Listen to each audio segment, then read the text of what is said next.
ஆண்டவரும் அருமை இரட்சகருமாய் இருக்கிற இயேசு கிறிஸ்துவின் விலையேறப்பட்ட நாமத்தினாலே உங்கள் ஒவ்வொருவரையும் நான் மீண்டுமாய் வாழ்த்துகிறேன். ஒரு நாள் வேத தியான கூடுகையில் இந்த இரண்டாவது செஷன்ல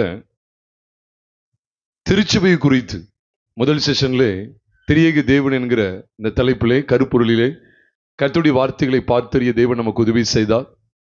இந்த இரண்டாவது செஷன்ல இரண்டாவது பகுதியிலே திருச்சபை என்கிற தலைப்புல திருச்சபை என்றால் என்ன, திருச்சபையை தேவன் எவ்வாறு ஏற்படுத்துகிறார், எப்படிப்பட்ட சூழல்ல திருச்சபை குறித்த வெளிப்பாடு பரிசுத்த தாசர்களுக்கு உண்டானது, திருச்சபையில நாம் யாராய் இருக்கிறோம்,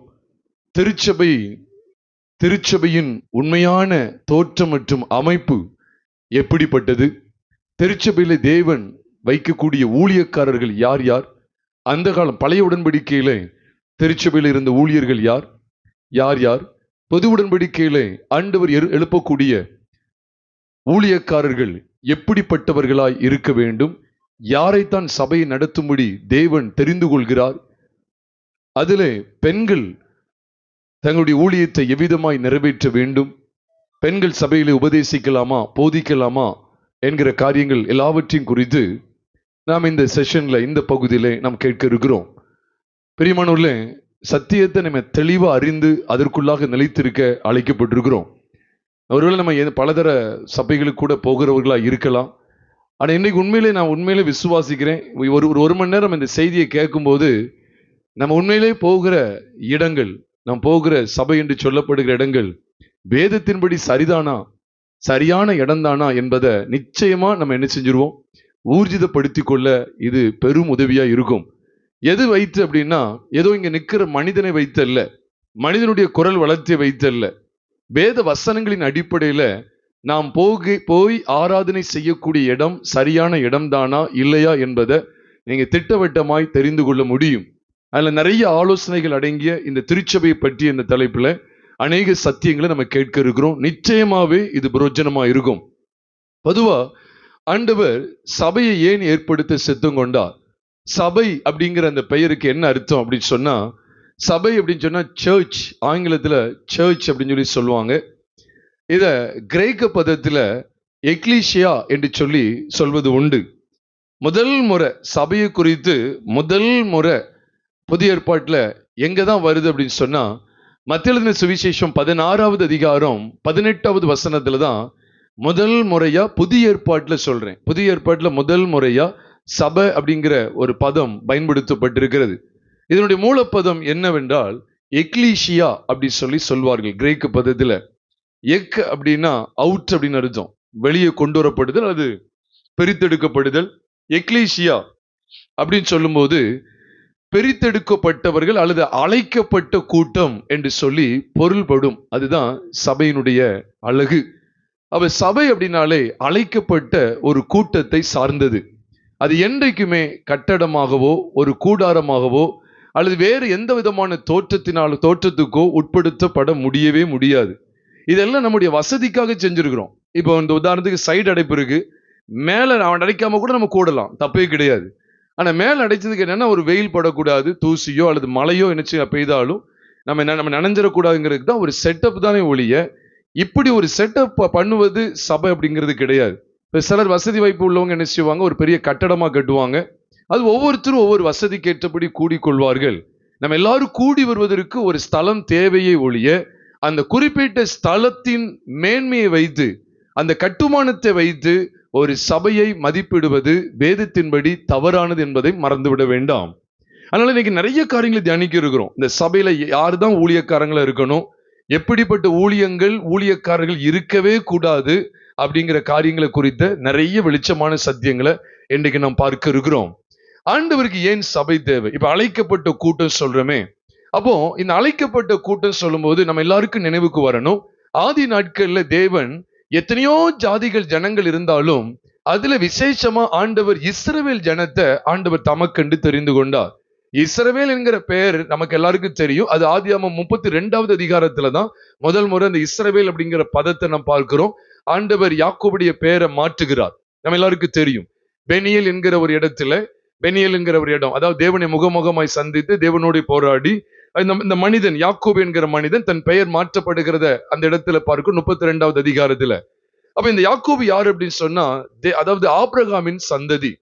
ஆபிரகாமின் சந்ததியை தான் ஆண்டவர் தெரிந்து கொண்டு, இந்த ஆபிரகாமின் சந்ததி நம்ம எல்லாருக்கும் தெரிந்தது போல நோவாவுடைய 3 பிள்ளைகளிலே, சேம் காம் யாப்பேத் என்கிற 3 பிள்ளைகளிலே சேமின் சந்ததியை சார்ந்தவர் தான் இந்த ஆபிரகாம். தேராகு, ஆபிரகாம், ஆபிரகாமுடைய மகன் ஈசாக்கு, ஈசாக்குடைய மகன் யாக்கோபு, யாக்கோபுடைய பிள்ளைகள் 12 கோத்திரத்தார் என்று சொல்லி பெருகி இருக்கிற இஸ்ரவேல் ஜனங்களை நீங்களும் நானும் பார்க்க முடியும். நீங்க பழைய உடன்படிக்கையை கவனிக்கும் போது ஆண்டவர் முதல் முறை ஆண்டவர் யாரோடு உடன்படிக்கை பண்ணினார் என்று சொன்னால் ஆதாமோடு உடன்படிக்கை பண்ணினார். சிலர் சொல்லுவாங்க நோவாவோடு பண்ணினது தானே பைபிள்ல இருக்கு, அல்லது ஆபிரகாமோடு பண்ணினது அப்படின்னு சொல்லுவாங்க. ஆண்டவர் முதலாவது உடன்படிக்கையை யாரோடு ஏற்படுத்தினார் என்று சொன்னால் முதல் மனிதனாகிய ஆதாமோடு தான் ஏற்படுத்தினார். அதுக்கு உங்களுக்கு ரெஃபரன்ஸ் வேணும் அப்படின்னா ஓசியாவின் புஸ்தகம் 6வது அதிகாரம் 7வது வசனத்தை வாசிக்கும் போது, ஓசியா 6வது அதிகாரம் 7ஆம் வசனத்துல சொல்லப்பட்டிருக்கிறது, அவர்களோ ஆதாமை போல உடன்படிக்கையை மீறி எனக்கு துரோகம் பண்ணினார்கள் என்று சொல்லி அங்க சொல்லுகிறார். எடுத்தீங்கன்னா வாசிங்க, ஓசியா 6:7வது வசனத்தை ஒருத்தங்க வாசிக்க கேட்கலாம். அவர்களோ ஆதாமை போல் உடன்படிக்கையை மீறி அங்கே எனக்கு விரோதமாய் துரோகம் பண்ணினார்கள் என்று இங்க சொல்லப்பட்டிருக்கு. அப்ப பிரத்யேகமா நமக்கு வசனம் ஆதியாமத்துல சொல்லப்படல. ஆண்டவர் ஆதாமோடு உடன்படிக்கை பண்ணினதா பிரத்யேகமா கிடையாது. ஆனா மறைமுகமா நம்ம எல்லாருக்கும் தெரிந்தது என்னன்னா, அந்த விருட்சத்தின் கனியை புசிக்க லாகாது அப்படிங்கிறதுல ஆண்டவர் ஆபிரகாமோடு உடன்படிக்கை ஆதாமோடு உடன்படிக்கை செய்திருந்தார் என்பது 100% உண்மை. அதனாலதான் ஓசியாவுக்கு கிடைத்த வெளிப்பாட்டுல சொல்றார், அவர்களும் ஆதாமை போல் உடன்படிக்கையை மீறி அப்படின்னு சொல்றார். அப்போ அந்த உடன்படிக்கையில தான் சபை ஆண்டவர் தோற்றுவிப்பார், எப்பவுமே அப்படிதான். ஏன்னா ஆண்டவர் இஸ்ரவேல் ஜனங்களை எகிப்திலிருந்து வெளியே கொண்டு வந்த சமயத்துல உடனே ஆண்டவர் அவங்களோட உடன்படிக்கை பண்ணி நீங்கள் எல்லாரும் என்னுடைய சொந்த சம்பத்துகள் சொல்லல. ஒரு சில மாதங்கள்ல, அதாவது யாத்திராமம் 14வது அதிகாரத்துல அவர்கள் 13ல வெளியே வர்றாங்க. 14 தான், மன்னிக்கும், 14 தான் அவங்க அணியணியா புறப்பட்டு வர்றாங்க. அந்த 14 தான் செங்கடலை கடந்து போறாங்க. 15ல தேவனை உயர்த்துகிற துதிகளோடு கூட அவங்க கர்த்தரை மகிமைப்படுத்துகிற பகுதி இருக்கிறது. அதனை தொடர்ந்து 16வது அதிகாரத்துல அவர்களுக்கு வானத்திலிருந்து மன்னா பொழிந்தள்ளப்படுகிற சங்கதிகள் காண்பிக்கப்பட்டிருக்கிறது.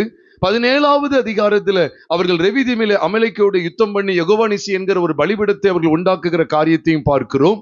அதை தொடர்ந்து 18வது அதிகாரத்துல எவ்விதமா அதாவது எத்திரோ, மோசையின் மாமனாகி எத்திரோ அவனுக்கு ஆலோசனை கொடுத்து இப்படி கொஞ்சம் பேரை நடத்துறதுக்கு, விசாரிக்கிறதுக்கு அதிகாரிகளை நியமிக்கணும்னு சொல்லி ஒரு நல்ல ஒரு ஆலோசனை கொடுக்கிற காரியங்களை குறித்த காரியங்களை நம்ம 18வது அதிகாரத்துல பார்க்கிறோம். அதை தொடர்ந்து 19வது அதிகாரத்துக்கு வரும்போதுதான் மோசே முதல் முறை எங்க போறார், மலைக்கு ஏறி போகிறார்.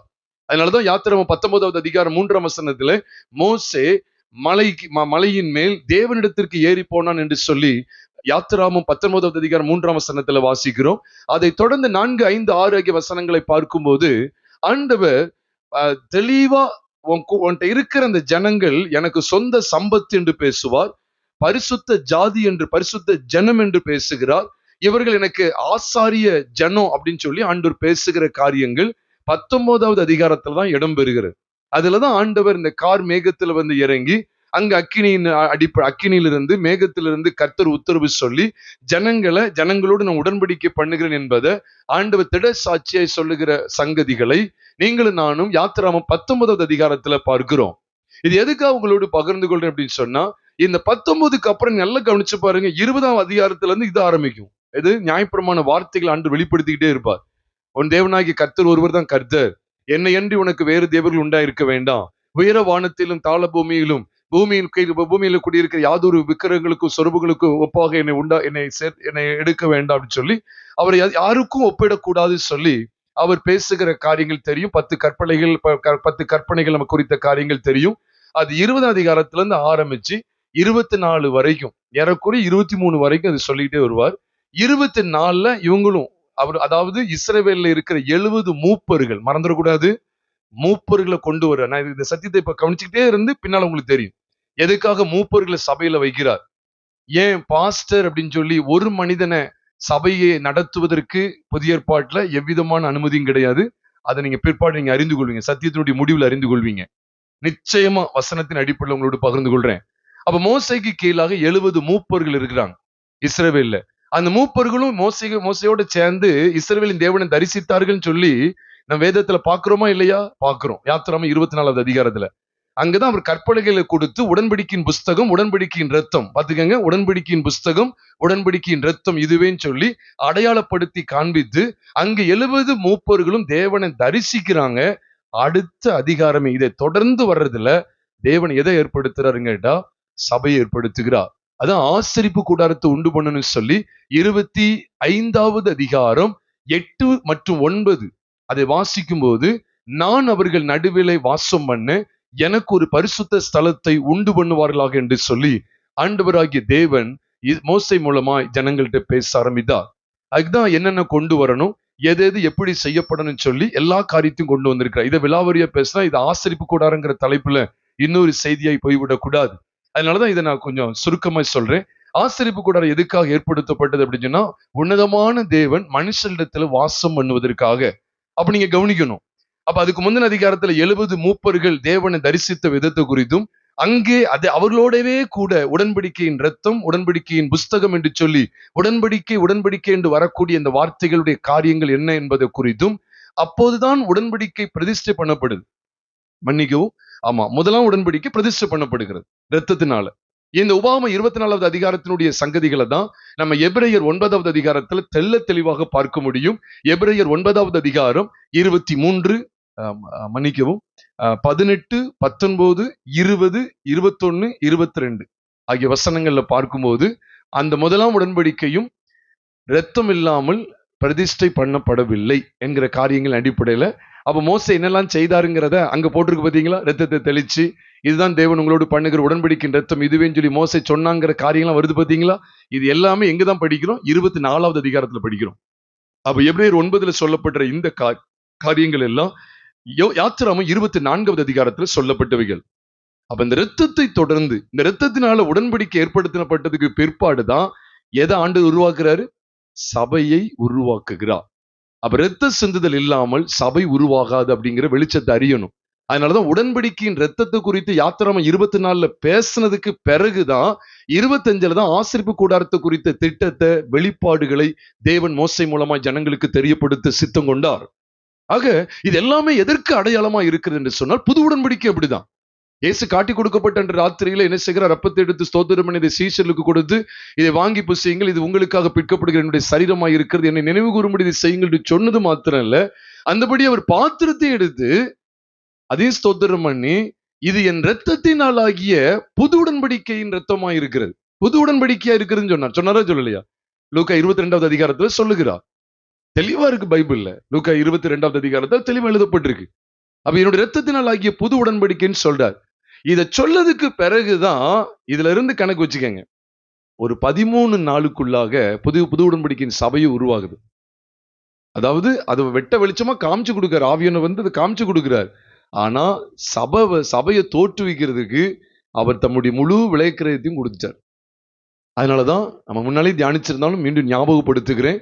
அப்போஸ்தலர் 20:28 சொல்லப்பட்டிருக்கு, தேவன் உங்களை குறித்தும் தமது சுய இரத்தத்தினாலே சம்பாதித்துக் கொண்ட தமது சபையை மேய்ப்பதற்கு உங்களை கண்காணிகளாக வைத்த மந்தை முழுவதையும் குறித்தும் எச்சரிக்கையாய் இருங்கள் என்று அங்கு எழுதப்பட்டிருக்கிறது. ஆக தேவன் தமது சுய இரத்தத்தினாலதான் என்ன செஞ்சார்? தமது சபை என்ன செஞ்சார்? சம்பாதித்தார். எவ்வளவு தெளிவா இருக்கு பாருங்க. அப்ப தேவன் தமது சுய இரத்தத்தினாலதான் சம்பாதித்தார். அப்ப இங்க ரத்தம் இல்லாம சபை வர முடியாது. அங்கேயும் அதுதான் புது உடன்படிக்கை அங்க ரத்தத்துல காமிச்சு கொடுத்துதான் இங்க ஆசரிப்பு கூடாரத்தை எழுப்புகிறார். அப்ப ரத்தம் சிந்தப்படுது, ரத்தம் சிந்துறாங்க, பலி செலுத்தி. 24வது அதிகாரத்தை நீங்க வீட்டுல போய் நல்லா வாசி பாருங்க. யாத்திராமம் 24வது அதிகாரத்துல ரத்தத்தை சிந்தி அங்க சபை என்ன செய்யற 25 அதிகாரத்துல எழுப்புகிறார். அதே போலதான் குமாரனுடைய ரத்தம் உங்களுக்காக எனக்காக சிந்தப்பட்டு சபையாய் நீங்கள் நானும் எழும்பி இருக்கிறோம் என்கிற வெளிச்சத்தை அறியாதிருக்க வேண்டாம். இது அந்த நாட்கள்ல ஏற்படுத்தப்பட்ட பழைய உடன்படிக்கையினுடைய அம்சம், பழைய மற்றும் புது உடன்படிக்கையினுடைய அம்சங்கள். இது ஏன் ஆதாமோடு ஆண்டவர் பண்ணின உடன்படிக்கையோடு சொல்றேன் அப்படின்னு சொன்னா, ஆண்டவர் வாசஸ்தலத்தை ஏற்படுத்த சொன்ன முகாந்திரமே எங்கதான் இருக்கு? யாத்திராகமத்தின் புஸ்தகம் 25வது அதிகாரம் 8ஆம் வசனத்தை வாசிங்க. அவர்கள் நடுவிலே வாசம் பண்ண பாருங்க. அப்போ அவர்கள் நடுவில் வாசம் பண்ண அப்படின்னு சொல்லி சொல்றார். சபை அப்படின்னு சொன்னாலே, அதான் முதலே சொல்லிட்டேன், ரொம்ப டாம்டிம் டெக்கரேஷன் போட்டு ஒரு மாதிரி செட்டப்ல எழுப்புறது அது கிடையாது. அது ஒவ்வொருத்தரும் வசதிக்கு ஏற்றபடி செஞ்சிருக்காங்க, அவ்வளவுதான். அப்ப சபை அப்படின்னாலே தேவன் வாசம் பண்ணுவதற்கு ஏற்படுத்தப்பட்ட இடம். தேவன் வாசம் பண்றதுக்கு எங்கனாலும், நம்ம ஒரு மரத்துல கூடினாலும் தேவன் எங்கே, அவரே சொல்லிட்டார், எங்கே 2 பேர் 3 பேர் நாமத்தினாலே கூடுகிறீர்களோ அவர்கள் நடுவிலே நான் இருக்கிறேன்னு சொல்லி மத்தேயு 19:20 நினைக்கிறேன், அதுல தெளிவா சொல்லிட்டார். அங்க நடுவில் என்ன செய்றேன், இருக்கிறேன்னு சொல்லிட்டார். அப்ப அதுதான் சபை கூடி வருதலுடைய விசேஷம். இப்ப தேவனே இல்லை அப்படின்னா கதை அவ்வளவுதான். அதான் ஒரு வேடிக்கை ஒரு சம்பவம் சொல்லுவாங்க. ஒருத்தர் சபைக்கு போகும்போது அந்த சர்ச்சிலுடைய கதவுகள் எல்லாத்தையும் பூட்டிட்டாங்களாம். இவர் லேட்டா போயிருப்பார் போல, போய் வாசல்ல போயிருக்காரு, வாசல் கதவு பூட்டிட்டாங்க. இந்த சைடு பின்னால பார்த்திருக்காரு, இங்கேயும் அந்த சைடு கதவும் பூட்டிட்டாங்க, இங்க சைடு கதவையும் பூட்டிட்டாங்க. சுத்தி சுத்தி வந்திருக்காரு, திறக்கிறதுக்கு யாரும் இல்ல. கடைசியில என்னடா இது பார்த்தா உள்ள சத்தம் கேக்கு, கர்த்தரை ஆராதிச்சு எல்லாம் மையப்படுத்திட்டு இருக்காங்க. அப்ப சுத்தி பார்த்துட்டு ஆள் யாருமே இல்லையே, இப்படி கதவு எல்லாத்தையும் பூட்டிட்டாங்களே, இப்ப என்ன செய்யன்னு சொல்லி வாசல்கிட்ட வந்தா வாசல்ல ஒருத்தர் உட்கார்ந்து இருக்கிறாரு. ஐயா நீங்க யாரு, நீங்க ஏன் வெளியே உட்கார்ந்துருக்கீங்க அப்படின்னு சொல்லி கேட்டேன்னு, இது என்ன, நான் தான் இயேசு, என்னையும் உள்ள உடல அப்படின்னு சொல்லி சொன்னாரா. இந்த கணக்குல ஒரு கூட்டம் இன்னைக்கு ஆண்டவர் ஆராதிக்குங்கிற பேர்ல ஆண்டவரே இல்லாத ஆராதனை நடந்துட்டு இருக்கு. நமக்கு தெரியும் லவோதிக்கேய சபையை குறித்து பார்த்திருக்கீங்களா? லவோதிக்கேய சபை தான் அந்த கடைசி சபை. அந்த சபையில கர்த்தரை ஆராதிக்காங்க, கர்த்தரை தேடுற, கர்த்தருடைய வார்த்தைகள் அறிவிக்கப்படுது, எல்லாம் செய்யுது. ஆனா அவர் எங்கதான் தட்டிக்கிட்டு இருக்காரு? வாசற்படியில நின்று தட்டுகிறேன், கதவுன்னு சொல்லாதீங்க, அதுல வாசற்படியில நின்று தட்டுகிறேன், ஒருவனின் சத்தத்தை கேட்டு கதவை திறந்தார். வாசற்படியில நின்று தட்டுகிறேன்னு சொல்றார். அப்போ உள்ள அவர் இங்கே இல்லை அப்படிங்கிற அர்த்தமாயிருது. அப்ப தேவன் வாசம் பண்ணணும், அதுக்கு பேர் தான் சபை கூடி வருதல். அப்ப ஆட்டம் பாட்டம் போடுற இடத்துல தேவன் வாசம் பண்ணுவாரா? அசிங்கமா டான்ஸ் ஆடுற இடத்துல ஆண்டவர் வாசம் பண்ணுவாரா? இதெல்லாம் நீங்க கேட்டு பார்க்கணும். அல்லது நல்ல இது மிக நேர்த்தியாய் இசைக்கருவிகள் வாசிக்கப்படுற இடத்துல ஆண்டவர் வாசம் பண்ணுவாரா? இதெல்லாத்தையும் நம்ம கேட்டு பார்க்க வேண்டியது இருக்கு. அப்ப தேவன் எங்க தான் வாசம் பண்ணுவார்னா, அழகா சொல்லிட்டார், நான் அவர்கள் நடுவிலே வாசம் பண்ண எனக்கு ஒரு பரிசுத்த ஸ்தலத்தை உண்டு பண்ணுவார்களாக அப்படின்னு சொல்லிட்டார். அப்படின்னா இப்ப நமக்கு என்ன கான்செப்ட் கொண்டு வர்றாருன்னா, தேவனுடைய ஆலயம், அதாவது திருச்சபை என்பது பரிசுத்த ஸ்தலம். எங்க கெட்ட வார்த்தை போடப்படுகிறதோ அது ஸ்தலத்துக்கு பேர் என்ன ஸ்தலம் கிடையாது, பரிசுத்த ஸ்தலம் கிடையாது.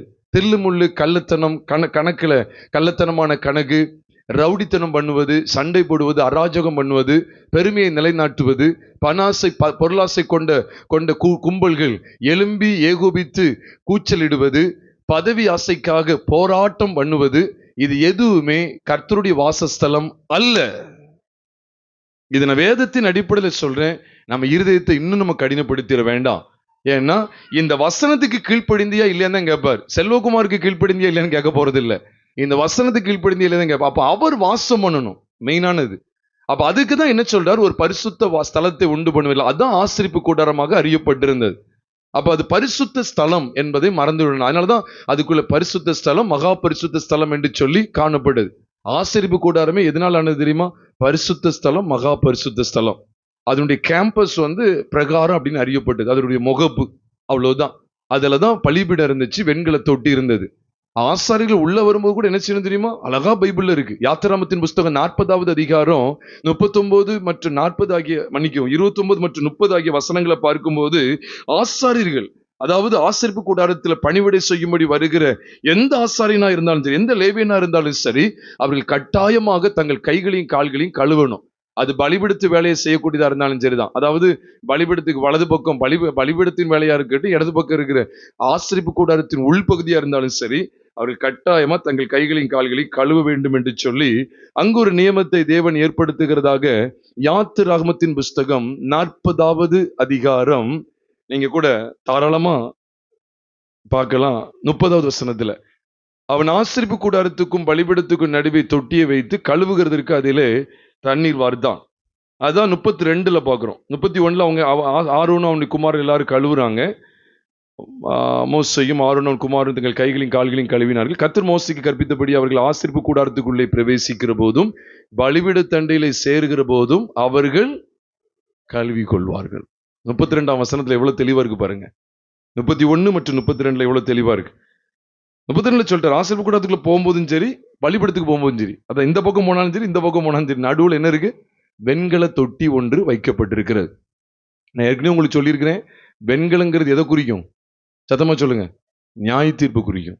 வெண்கல சர்ப்பத்தை அவருக்கு நினைச்சார், மேல நினைச்சார், கொண்டு வந்தா மோசே ஒரு கம்பத்தை நிறுத்தி அதுல வெண்கல சர்ப்பத்தின் உருவத்தை மாட்டி வைக்கிறாங்க. இது எதுக்கு, எதோ குறிக்க? நியாய தீர்ப்பு. உங்களுடைய என்னுடைய பாவங்களை, ஒட்டுமொத்த பாவங்களையும் தீர்க்கிறார். அவர்தான் அங்க நியாய தீர்ப்பு செய்கிறார். அந்த மரண தண்டனை தம்மேல ஏற்றுக்கொள்றார். அப்படிதானே? உண்மை தானே? தீர்ப்பு வழங்குவாங்க. எப்போ?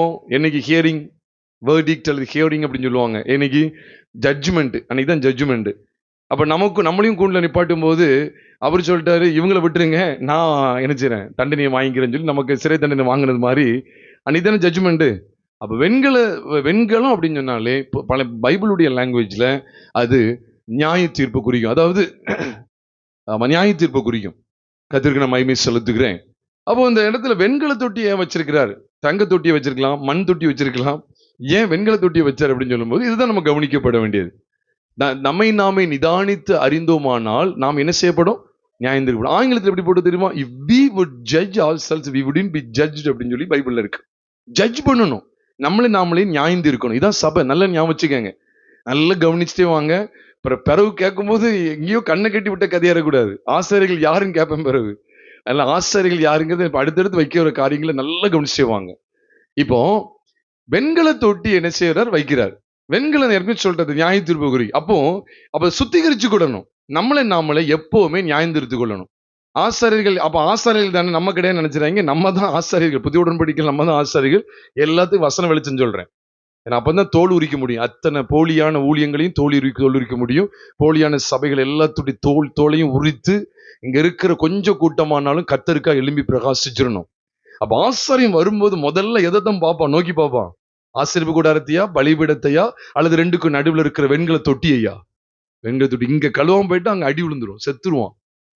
அப்போ வெண்கல தொட்டியை எப்பவுமே அவன் பார்த்துட்டு தான் பணிவிடையை செய்ய முடியும்.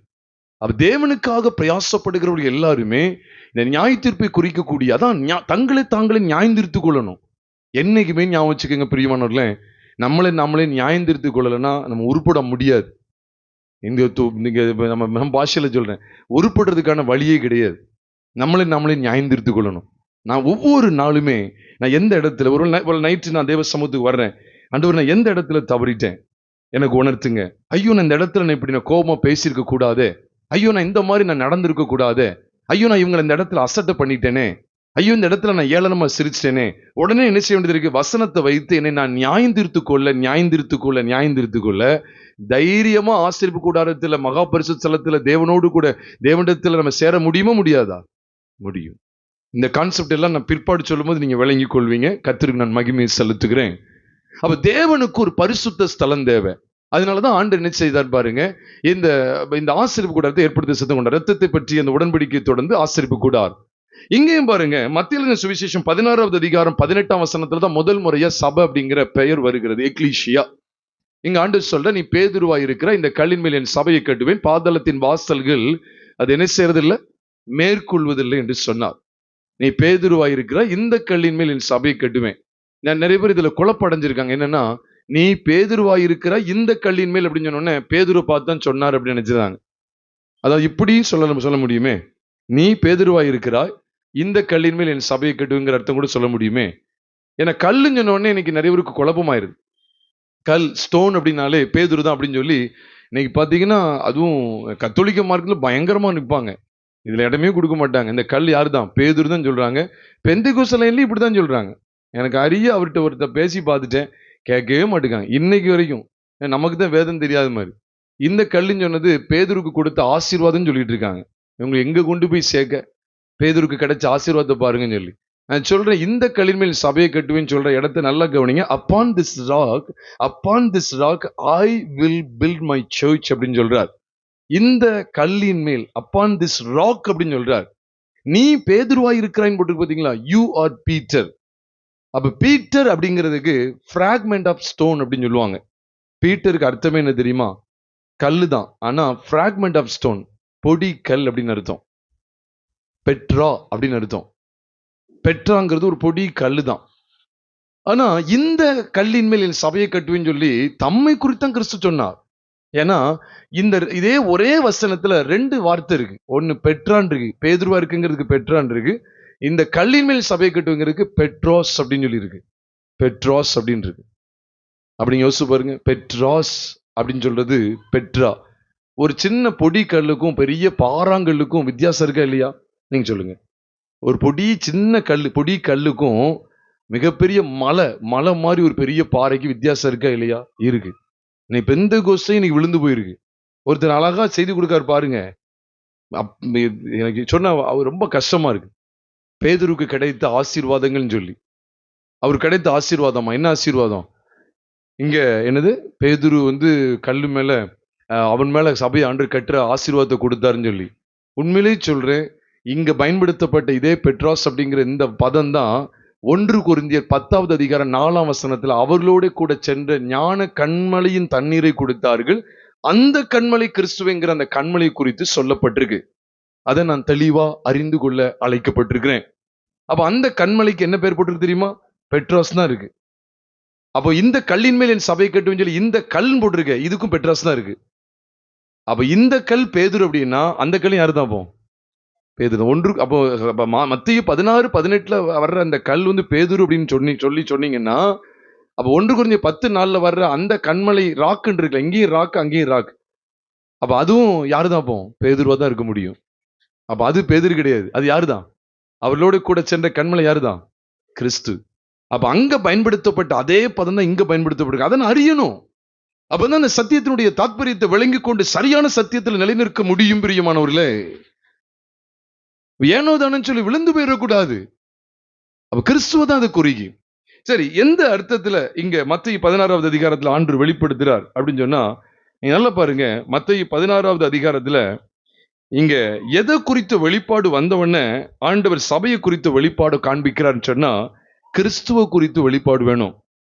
அதான் 13ஆம் வசனத்துல ஒன்று கேட்கிறார். மத்தேயு 16வது அதிகாரம் 13ஆம் வசனத்துல, பின்பு இயேசு பிலிப்பு செசரியாவின் திசைகளில் வந்தபோது தம்முடைய சீஷரை நோக்கி, மனுஷகுமாரனாகிய என்னை ஜனங்கள் யார் என்று சொல்லுகிறார்கள் கேட்கிறார். 15ஆம் வசனத்துல நீங்கள் என்னை யார் என்று சொல்லுகிறீர்கள் கேட்கிறார். அப்ப 13ஆம் வசனத்துல அவர் கேட்கும் போதுதான் 14ல சொல்றாங்க, சிலர் உம்மை யோவான் ஸ்நானகன் சொல்றாங்க. அது சரியா தப்பு. சிலர் உம்மை எலியான்னு சொல்றாங்க, அதுவும் தவறு. வேறு சிலர் எரேமியான்னு சொல்றாங்க, அதுவும் தவறு. அல்லது தீர்க்கதரிசிகளில் ஒருவர் என்று சொல்றாங்க, அதுவும் தப்பு. அதனாலதான் அவர் கேட்கிறாரு, நீங்க என்ன யாருன்னு சொல்றீங்க அப்படின்னு கேட்கிறாரு. அப்பதான் இவர் சொல்றாரு, சீமோன் பேதுரு பிரதியுத்தரமாக, நீ ஜீவன் உள்ள தேவனுடைய குமாரனாகிய கிறிஸ்து என்றான். உடனே சொல்றார், யோனாவின் குமாரனாகிய சீமோனே, நீ பாக்கியவன், மாம்சமும் இரத்தமும் இதை உனக்கு வெளிப்படுத்தவில்லை, பரலோகத்தில் இருக்கிற என் பிதா இதை உனக்கு வெளிப்படுத்தினார். மேலும் நான் உனக்கு சொல்றேன். அப்பதான் சபையை கட்டுறதை குறித்து சொல்றார். சபையை மேற்கொள்ள கூடாத, சபையை எதுவுமே மேற்கொள்ள முடியாது, பாதாளத்தின் வல்லமை மேற்கொள்ள முடியாது, பாதாளத்தின் வாசல் மேற்கொள்ள முடியாது அப்படிங்கிறதையும் காமிச்சு கொடுக்கிறார். அவ எப்போ சபையை குறித்து வெளிப்படும் அப்படின்னு கேட்டா, மாம்சத்தோடு இரத்தத்தோடு சிந்தனை பண்ணும்போது அல்ல, பரலோகத்தின் தேவன் கொடுக்கிற வெளிப்பாடுல தான் சபை ஏற்படுத்தப்பட வேண்டும். அதனால அப்போஸ்தலனாகிய பவுல் தான் கர்த்தரை அறிந்து கொண்ட பிற்பாடு மாம்சத்தோடு இரத்தத்தோடு யோசனை பண்ணாமலும், எனக்கு முன்னே இருந்த அப்போஸ்தலரிடத்தில் போய் வினவாமலும் எங்கதான் போயிருக்கிறார்? அவர் தேவ சமூகத்துல தேவனிடத்திலிருந்து வெளிப்பாடு பெற்று கர்த்தருடைய சபையை, கிறிஸ்துவின் சரீரமாகிய சபைகளை அவர் எழுப்ப அவர் கர்த்தரால் ஒத்தாசை பெற்றார். அப்ப சபை என்பதை நீங்க தெளிவா விளங்கி கொள்ளணும். அப்ப ஆண்டவர் எப்பதான் எழுப்புவேன், சபையை கட்டுவேன்னு சொல்றார். அதை எதுவும் அந்த பாதாளத்தின் வாசல் மேற்கொள்வதில் எப்போ வாக்கு கொடுக்கிறாருன்னு கேட்டா, சபையை கட்டி எழுப்பக்கூடிய வெளிப்பாடு, சபையை கட்டி எழுப்புவதற்கான, சபையை பூரணப்படுத்துவதற்கு அல்லது சபையை காப்பாற்றுவதற்கு ஆண்டவர் கொடுக்கிற வாக்குத்தத்தை எல்லாம் எப்பொழுது வெளிப்படுத்தப்படுதுன்னு கேட்டா, மனிதன் தன் சுய சித்தத்தை வெளிப்படுத்தும் போது அல்ல, தன் மாம்சத்தையும் தன்னுடைய இரத்தத்தினாலும் தன்னுடைய மாம்சத்தினால் ஏற்படுற தன்னுடைய சுயத்தை வெளிப்படுத்தும் போது அல்ல, தேவன் தமது சுய இரத்தத்தை கொண்டுதான் எழுப்புகிறார். நீர் ஜீவனுள்ள தேவனுடைய குமாரனாகிய கிறிஸ்து. அப்ப எதுலதான் சபை உருவாக்கப்படுதுன்னு கவனிச்சுக்கங்க. எல்லாம் வசன ஆதாரத்தோடு பகிர்ந்து கொள்றேன். சபையை தேவன் உருவாக்குகிற முகாந்தரமே, சபையை குறித்த வெளிப்பாடுகள் அவர் வெளிப்படுத்துவதற்கான முகாந்தரமே எந்த வெளிப்பாடுல தான் வைக்கிறாருங்க கேட்டா, நீர் ஜீவனுள்ள தேவனுடைய குமாரனாகிய கிறிஸ்து, தேவனுடைய கிறிஸ்து. அப்ப நீர் என்று சொன்னால் இயேசுவாகிய நீர், மாம்சத்தில் இருக்கிறீரே நீர்தான் வானத்தில் உள்ள தேவனுடைய குமாரனாகிய கிறிஸ்து. அப்ப கிறிஸ்து தான் எங்களை மீட்பதற்கு இந்த பூமியில மனுஷனா இயேசு என்கிற பெயர்ல வெளிப்பட்டா. இந்த வெளிப்பாடு இல்லாமல் சபை கிடையாது. நீ சபைக்கு போறேன்னு சொல்லிட்டு நல்லா பாட்டு பாடணும், கை தட்டணும், புரியாத பாஷைகளை வைத்து கொஞ்ச நேரம் வளர்ந்து சுய திருப்தி கொள்ளணும், பிரசங்கம் கேட்டு காணிக்கை பாடல் பாடும்போது காணிக்கை போட்டும் ஆமீன் போட்டும் முடிஞ்சுன்னு சொல்லி வர்றதெல்லாம் சபையினுடைய அமைப்பு கிடையாது. எப்பதான் அந்த சபையை குறித்த வெளிப்பாடு இங்க காண்பிக்கப்படுகிறதுன்னு கேட்டா, குமாரனை குறித்த அறிவில், குமாரனாகி இயேசு கிறிஸ்துவை அறிகிற அறிவில். அதனாலதான் சபையை குறித்த வெளிப்பாட்டை காண்பிக்கும் முகாந்திரமாய் 1 கொரிந்தியர் 12வது அதிகாரம் 27ஆம் வசனத்துல, நீங்களே கிறிஸ்துவின் சரீரமாயும் தனித்தனியா அவயங்களுமாயும் இருக்கிறீர்கள். கொலோசியர் 1:18 சொல்றாரு, சபையாகி அவரே சபையாகிய சரீரத்துக்கு தலையானவர். அப்ப சரீரத்துக்கு, அந்த சபைக்கு தலையே யாருதான்? கிறிஸ்து தான். எவ்வளவு மேன்மை பாருங்க. ஒரு நார்மலா நான் அப்படி நினைக்கேன். நார்மலா ஒரு பிள்ளை வந்து இந்த உலகத்துக்குள்ள பிரவேசிக்க வச்சுக்கீங்களேன், முதல்ல எதுதான் அந்த பூமியில வருது? தலை தான் முதல்ல வருது. ஒரு கேள்வி கேட்பாங்க, தலை திரும்பிட்டா அப்படிதான் முதல் கேள்வி கேட்பாங்க. இல்லைன்னா கஷ்டம், சிசரியன் தான். தலை திரும்பிடுச்சாதான் கேட்பாங்க. தலை வந்து ஃபர்ஸ்ட் வெனிச்சிடணும், வெளிப்படணும். அப்போ கிறிஸ்து இல்லாமல், கிறிஸ்துவை குறித்த வெளிப்பாடு இல்லாமலேயே இன்னைக்கு சபைகள் இயங்கிக்கிட்டு இருக்கு. அதனாலதான் இன்னைக்கு சண்டைகள், பிரச்சனைகள், போட்டிகள், பொறாமைகள். சபைங்கிற அமைப்பே தெரியாது. அன்று கேட்க போறாரு, இந்த வேதாகமத்தை எவ்வளவு நாள் உனக்கு விட்டு வச்சு கொடுத்திருந்தேன், உனக்கு வச்சு கொடுத்துட்டே இருந்தேனே, விட்டு வச்சுன்னா இது எடுக்க மாட்டாரு. இது வருக வரைக்கும் இருக்க போகுது. எவ்வளவு நாள் கொடுத்தேன், சாகர வரைக்கும் இதுதானே எனக்கு. செத்ததுக்கு அப்புறம் எனக்கு என்ன இது இந்த பைபிள் வச்சு என்ன விசாரிக்க போறாரா? இல்ல. அப்ப அது வரைக்கும் எனக்கு கிருபையாக கொடுக்கப்பட்டிருக்கு. இதை பார்த்து அறிந்து சுதாரித்து வெளியே வராம நம்ம என்ன செஞ்சிருந்தோம்? ஏதோ ஒரு கட்டுக்குள்ள போய் உட்கார்ந்துருந்தோம். இப்பவும் நான் சொல்றேன், இங்க இந்த தாளந்து நேருக்கால் கிறிஸ்துவின் சரீரமாய் சபை தான் உத்தமமான சபை, இதுதான் பரலோகத்துக்கு போகும் அப்படின்னு நான் சொல்லல. பிரயாசப்படுறோம், கிடைச்ச வெளிச்சத்துல உருவாக்கணும்னு சொல்லி பிரயாசப்படுறோம். ஆட்கள்லாம் வர்றதில்லை. என்ன செய்ய? கடைசி யோசுவா காலை மாதிரி நம்ம இருந்து போயிட வேண்டியதுதான், வேற வழி இல்லை. ஒருத்தங்களும் ஃபேமிலியா வந்துட்டு இந்த ஸ்ட்ரக்சர் வந்து சரியில்லை அப்படின்னு சொல்லிட்டு போயிட்டாங்க. இது சபை மாதிரியே இல்லை, இது ஒரு மாதிரி தெரியுது, ஒரு தேவ பிரசன்னத்தையும் எங்களால உணர முடியல அப்படின்னு. அப்ப எங்கே 2 பேர் 3 பேர் நாமத்தினால கூடுதுன்னு சொல்றதை நீங்க அப்போ அபத்தமாக்குறீங்கல்ல. அது எவ்வளவு பெரிய நஷ்டம் பாருங்க ஜனங்களுக்கு. பிரியமானவர்களே, கிடைச்ச வெளிச்சத்துல நம்ம உண்மையா நிக்கணும். அப்ப குமாரனை குறித்த வெளிப்பாடு எங்க வெளிப்படுத்தப்படுதோ அங்கேதான் சபையை குறித்த வெளிப்பாடு வெளிப்படுத்தப்படும். அதனாலதான் ஜனங்கள் யாருன்னு சொல்றாங்க, யோவான் தப்பான அபிப்பிராயம். இன்னைக்கும் பாருங்க, இயேசு கிறிஸ்து அப்படித்தானே பார்க்காங்க, அப்படித்தானே? ஞானஸ்தானத்துக்கு இயேசு தேவை, அப்படித்தானே? சிலர் யோவான் ஸ்தானகன் சொல்றாங்க, ஆமா ஞானஸ்தானத்துக்கு அவர் தேவை அப்படின்னு சொல்றாங்க. இன்னும் ஞானஸ்தானம் எடுத்துடணும், சர்ச்சுக்கு வந்துரு, ஞானஸ்தானம் எடுக்கணும்ல, சர்ச்சுக்கு கரெக்டா வந்துடணும். சிலருக்கு அற்புதங்கள் தேவை, அதான் சிலர் எலியான்னு சொல்றாங்க, எலியா இருப்பார் போலையா, அதான் அற்புதம் செஞ்சுட்டு இருக்காரு இப்படின்னு சொல்றாங்க. இதுவும் என்னதான் தப்பு. சிலர் எரேமியான்னு சொல்றாங்க, நிறைய பேரால அவமதிக்கப்படுறாரு. எரேமியா அப்படித்தானே, சொந்த ஜனங்களாகி ஆனதூத்து மனுஷரால அவமதிக்கப்படுறாரு.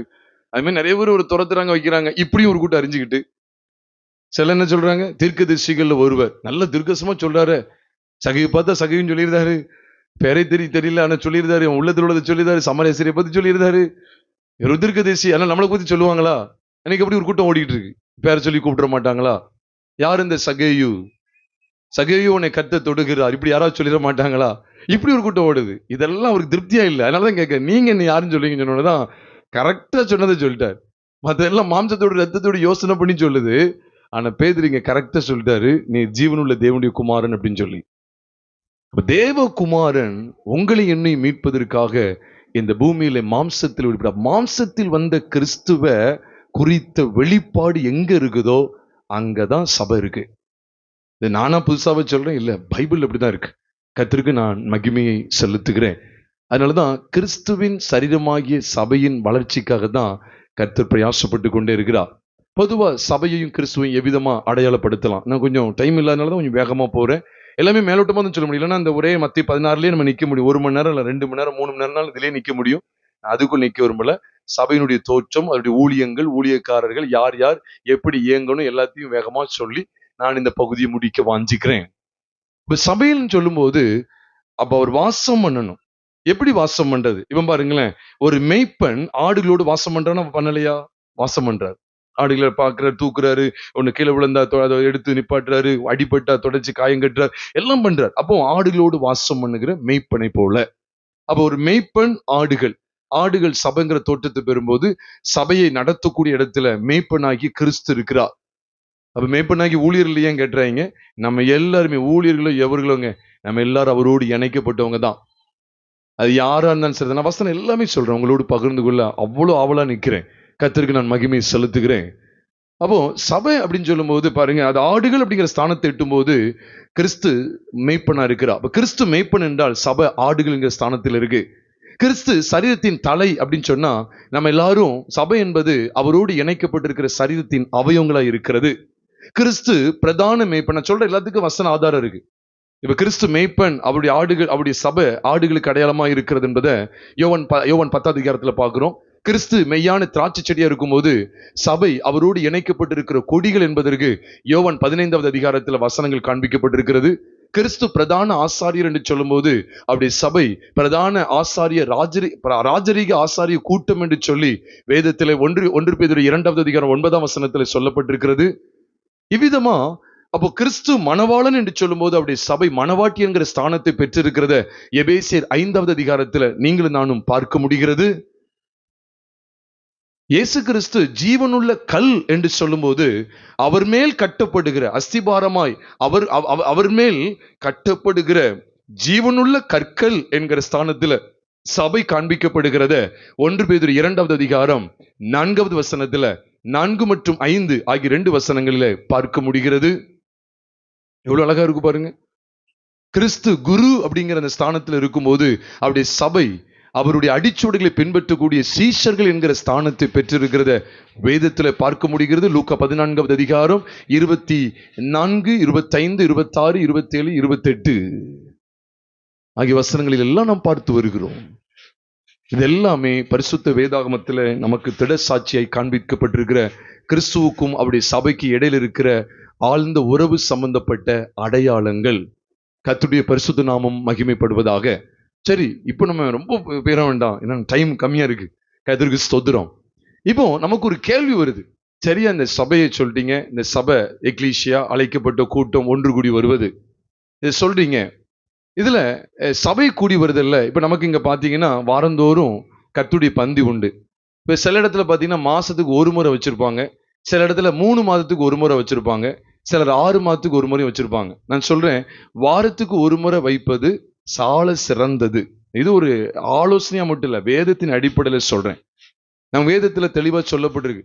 அதாவது வாரத்தின் முதல் நாள்ல அவங்க என்ன செய்யறாங்க அப்படின்னா, சில பரிசுத்தவான்கள் கஷ்டப்படுகிற பரிசுத்தவான்களுக்கு தர்ம சகாயம் பண்ணுவதற்காக சேகரிக்கப்படுகிற பணத்தை சேர்த்து கொடுக்கிறதுக்காக 1 கொரிந்தியர் 16வது அதிகாரம் முதல் 3-4 வசனங்களை வாசிக்கும் போது 1 கொரிந்தியர் 16வது அதிகாரத்துல 2ஆம் வசனம், 3ஆம் வசனம், 4ஆம் வசனத்துல பார்க்கும்போது அவர்கள் வாரத்தின் முதல் நாளில் கூடி வந்திருக்கிற காரியங்கள் காண்பிக்கப்பட்டிருக்கிறது.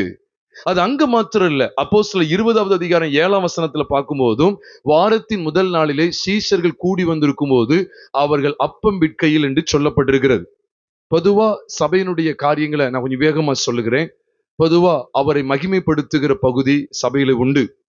கர்த்தரை மகிமைப்படுத்துகிற பகுதி சங்கீதங்களினாலும் ஞான பாட்டுகளினாலும் ஒருவருக்கொருவர் புத்தி சொல்லிக் கொண்டு கர்த்தரை உங்கள் இருதயங்களில் பாடி அப்படின்னு சொல்லி எபேசியர் 5வது அதிகாரம் 17, 18 ஆகிய வசனங்களில நீங்களும் நானும் பார்க்க முடியும்.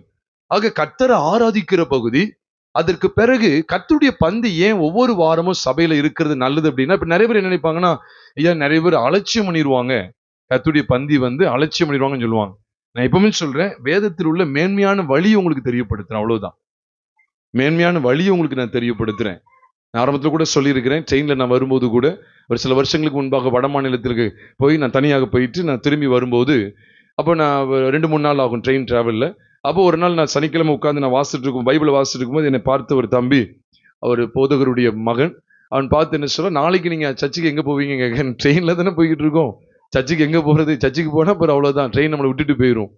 அப்போ என்ன செய்யணும்னு சொல்லும்போது, அப்போ நான் திராட்சரசம் வச்சிருக்கிறேன், நம்ம ட்ரெயினில் என்ன செய்வோம், கர்த்தருடைய சரீரத்தை நம்ம சரீரத்தில் பங்கு பெறுவோம் அப்படின்னு சொல்லும்போது, அப்போ நாங்கள் அப்போ கரெக்டாக ஞாயிற்றுக்கிழமை காலையில் நாங்கள் சனிக்கிழமை பேசிக்கிட்டோம், ஞாயிற்றுக்கிழமை காலையில் பார்க்கும் ஆந்திராவுக்கு வந்துட்டு விஜயவாடா, அங்கே இன்னைக்கு அங்கே கொஞ்சம் ரொம்ப நேரம் நிற்பாங்க.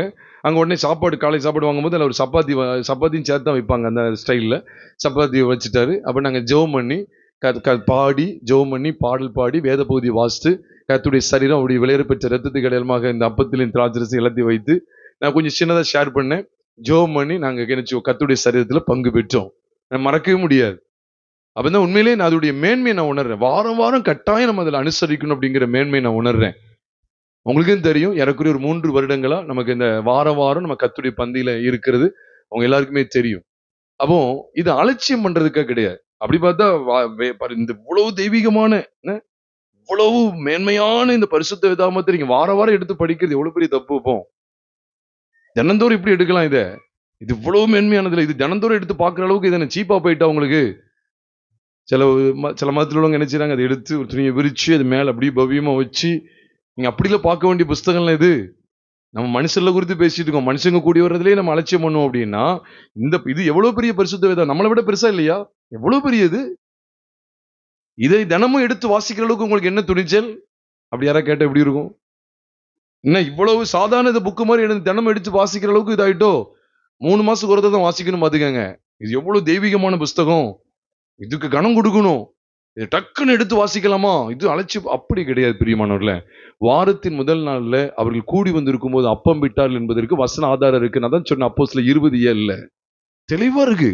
வாரந்தோறும் எதுக்கு அவங்க இதோட நோக்கமே எதுக்கு அப்படின்னா, யாரெல்லாம் இந்த இதுல பந்தியில இருக்க வைக்க கூடாது, பிரிச்சு விடணும் அப்படிங்கிற நோக்கம் கிடையாது. லிஸ்ட் எடுக்கிற நோக்கம் கிடையாது. இதனுடைய நோக்கம் என்ன தெரியுமா? நம்மளை ஆண்டவர் கிருபையினால் ரட்சித்திருக்கிறார். அப்படி விலையேற பெற்ற இரத்தத்தினால கழுவி இருக்கிறார். இந்த அவருடைய சரீரத்தோடு இணைக்கப்பட்டிருக்கிறோம். இதை அனுசரிக்கிறதுக்கு நான் 4 நேரத்தை பார்த்துட்டு இருக்கணுமா? எவ்வளவு மகா பெரிய மேன்மை.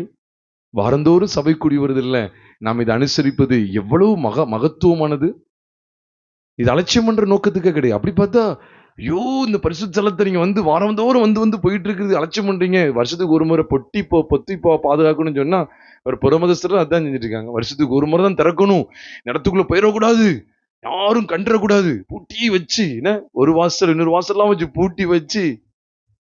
இல்ல பிரியமானவர்கள, அவன் அவருடைய கிருபையினால நம்மளை ரட்சித்திருக்கிறார். உங்களுக்கு சந்தேகம் இருந்தா நீங்க வாரம் வாரம் எடுக்க வேண்டாம். நம்ம வாரம் வாரம் எடுக்கிறதுடைய நோக்கம் அவருடைய விலையேற பெற்ற இரத்தத்தினால கழுவப்பட்டிருக்கிறோம். துணிகரமா எடுத்துடக்கூடாது. அதுக்கு தான் சொல்றோம். அதுக்காக வந்தவங்க போறவங்களாம் எடுங்கன்னு சொல்லி அப்படி விடுறதா இல்ல. அடிக்கடி நமக்கு இருதயத்தை கடினப்படுத்திக்கிட்டே இருந்து எடுக்கக்கூடாது. அதுதான் சொல்றது. சில பகுதியில இப்ப தொடர்ந்து சபை கூடி வரதுல வராதவங்க இருந்தீங்கன்னா, அது நீங்க வந்து திடீர்னு வந்து எடுக்க வர்றீங்க. நான் தடுக்கவே போறோம், நீங்க எடுக்காதீங்கன்னு சொல்ல போறோம் இல்ல. நீங்க எடுக்கலாம். ஆனா ஆலோசனை என்னன்னா, நீங்க கடினப்படுத்திக்கிட்டு எடுத்தீங்கன்னா நாளைக்கு உங்களுக்கு அசால்ட் ஆயிரும், துணிச்சல் ஆயிரும். நம்ம எப்படி எங்கனாலும் சுத்தலாம். ஆனா கர்த்தருடைய பந்தின்னு வந்துட்டா நம்ம வந்து உள்ள வந்து எடுத்துட்டு போயிட்டு இருக்கலாம், யாரும் கேட்க மாட்டாங்க அப்படின்னு சொல்லி அது ஒரு துணிகரமா ஆயிடக்கூடாதுங்கிறதுக்காக தான், ஐயோ நான் தொடர்ந்து நான் இந்த கர்த்தருடைய சமூகத்துக்கு நான் வராம இருக்கிறேனே, ஐயோ 2-3 வாரமா நான் தொடர்ந்து தாமதமா வர்றேனே, ஐயோ இது சரி வராது, நான் இப்படியே ஒரு மெத்தன போக்குல இருந்து நான் இதுல பந்தில சேர்வது எவ்வளவு அவலட்சணமா இருக்கு, நான் ஒரு 2 வாரம் நான் உருப்படியா ஒழுங்கா வந்துட்டு நான் எடுக்கிறேன் அப்படின்னு ஒரு இடத்துல நான் என்னன்னா இந்த வசனத்தின் அடிப்படையில் நியாயந்திருத்துக் கொள்வது எவ்வளவு பெரிய சால சிறந்தது. அதுக்காக இப்ப நான் எடுத்துதான் ஆவன்னா யாரு நான் தடுக்கவே போறோம், யாரும் தடுக்க மாட்டாங்க. அது உங்களுக்கும் தேவனுக்கு எடுத்தது. கர்த்தருடைய சமூகத்துல பந்தி ஆசரிப்பது எவ்வளவு மேன்மை தெரியுமா? அப்படி சரீரம் தான் சபை.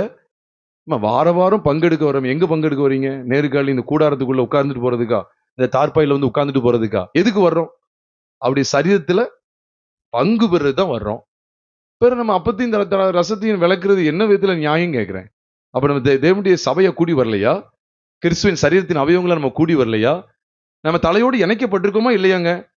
இல்ல 3 மாசத்துக்கு ஒரு முறை தான் இணைக்கப்பட்டிருக்கோம் அப்படிங்கிற விசுவாசம் வரும், அல்லது 6 மாசத்துக்கு ஒரு முறை தான் இணைக்கப்பட்ட விசுவாசம் வருது, இல்லைன்னா இது அதுக்கு முன்னாடிலாம் விசுவாசம் வரலன்னா நீங்க கர்த்தருடைய வார்த்தைக்கு ஒப்பு கொடுத்தாலாம் பேசவே கூடாது.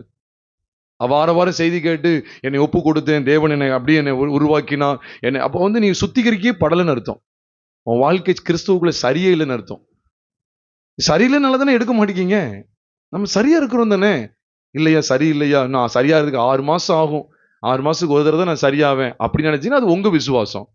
பைபிள்ல நம்ம எல்லாருமே கிறிஸ்துவின் அவயங்கள் இருக்குதா இல்லையா?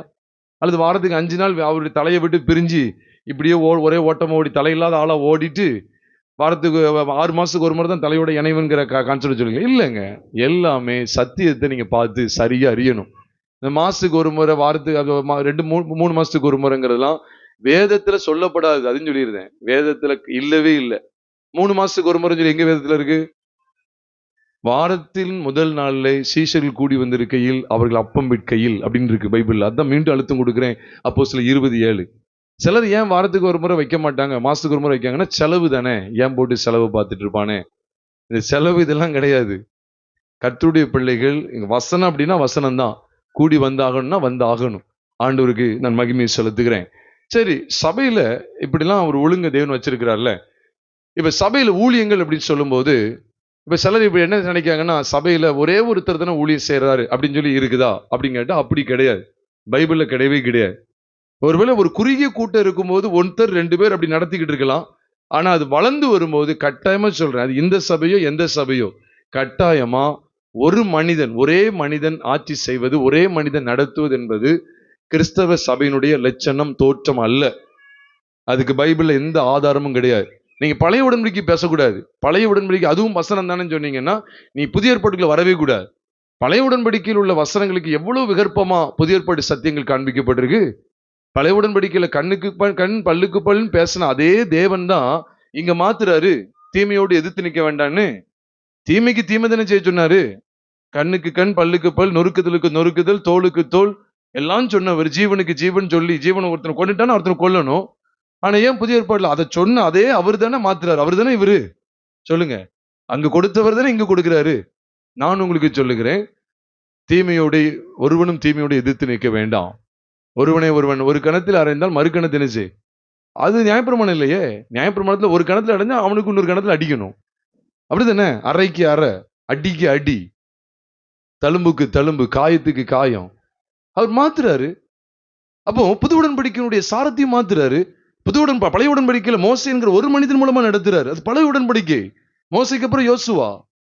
ஆனா இன்னைக்கு எப்படி ஆயிட்டு அப்படின்னா, தலைமுறையா சொத்தை காப்பாத்துறதுக்காக தைரியமா சொல்றேன், ரெக்கார்ட் ஆயிட்டு தான் இருக்கு. ஆடியோல ரெக்கார்ட் ஆயிட்டு தான் இருக்கு.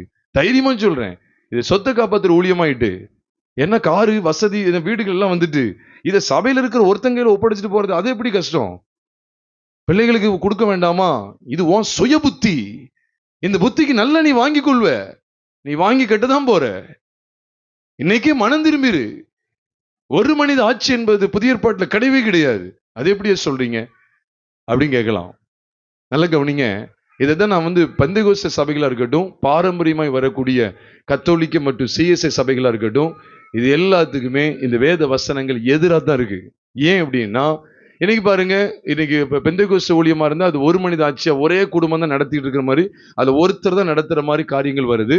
பாரம்பரிய சபைகள் சொன்னா குருவானவர் அப்படிங்கிற இந்த ஒரு பதவியில தான் நிற்காங்க. குருவானவர் உபதேசிமார் அப்படிங்கிற இந்த ஒரு சாரத்துல தான் உட்கார்ந்துருக்காங்க. இதுவும் வேதத்துல தப்பானது. மற்றவங்க எல்லாம் என்னது கேட்கக்கூடிய இடத்துல இருக்காங்க, இவங்க மட்டும்தான் ஊழியம் செய்யக்கூடிய இடத்துல இருக்காங்கன்னு காமிச்சு கொடுக்கிறது வேதத்துல முற்றிலும் தப்பானது. புதிய ஏற்பாடுல எப்படியா சொல்றீங்க அப்படின்னு கேட்டா, நான் வேதத்துக்கு சில ஆதாரங்களை கொடுக்கிறேன். பொதுவா புதிய ஏற்பாட்டு கால சபை அப்படின்னு சொல்லும் போது எல்லாருமே ஆசாரிகள் அப்படிங்கிற ஆசாரித்துவத்துக்கு உட்பட்டவர்கள். நீங்க வேதத்தை வாசிக்கும் போது நான் 2 இடத்த உங்களுக்கு நான் காண்பித்து கொடுக்க ஆண்டு உதவி 2-3 வசனங்களை காண்பித்து கொடுக்கிறேன்.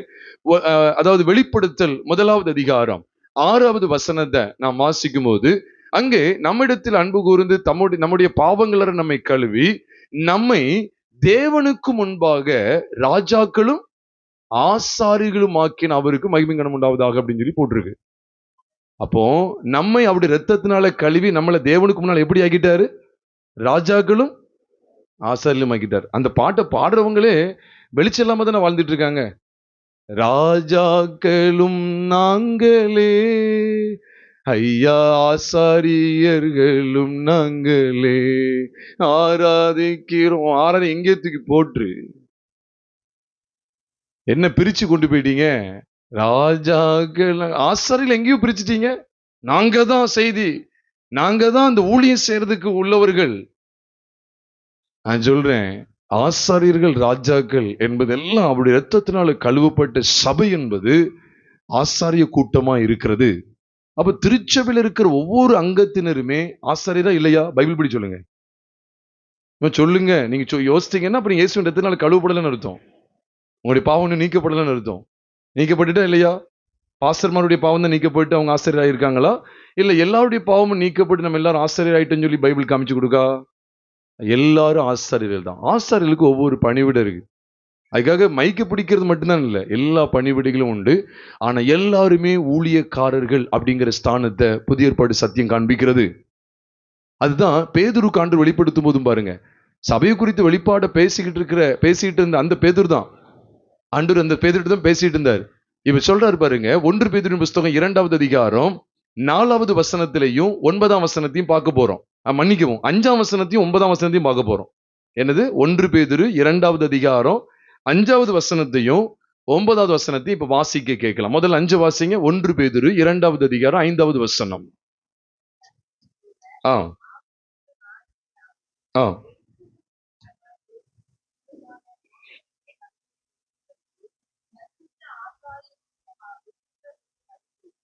கூட்டப்பட்டு ஆமா கட்டப்பட்டு வருகிறீர்கள். ஆமா, கூட்டி கட்டப்பட்டு வருகிறீர்கள். பரிசுத்த ஆமா ஆசாரிய கூட்டமாயும் ஆவிக்கேற்ற பலிகளை செலுத்தும் ஆமா ஆசாரிய கூட்டமாயும் கட்டப்பட்டு வருக. அப்ப சபை எதை குறிக்கு? ஆசாரிய கூட்டம். மறந்துடாதீங்க. நம்மளாம் தனியா ஒரு வெளிப்பாடு அப்படிலாம் கிடையாது. இதுதான் சபைனாலே எல்லாரும் ஊழியம் செய்யணும். நீங்க வேலை செஞ்சுட்டு ஊழியம் செய்வீங்களோ, வேலை செய்யாம முழு நேரமும் ஊழியம் செய்வீங்களோ அது தெரியாது. கட்டாயம் ஊழியம் செய்கிறவர்கள், கர்த்தருக்கு ஊழியம் செய்கிறவர்கள். ஆனா இன்னைக்கு எப்படி தெரியுமா? விசுவாசிகள்லாம் அமுக்கப்பட்டுருவாங்க, அழுத்தப்பட்டு நசுக்கப்பட்டு அடங்கி இருக்கணும். பார்த்துக்கன்னு 30 வருஷம் 40 வருஷம் அடக்கி வச்சிருக்காங்க.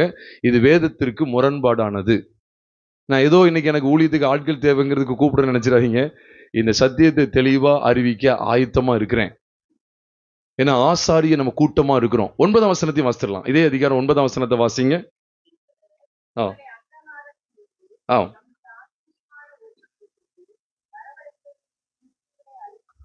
அறிவிக்கும்படிக்கு தெரிந்து கொள்ளப்பட்ட சந்ததியாயும்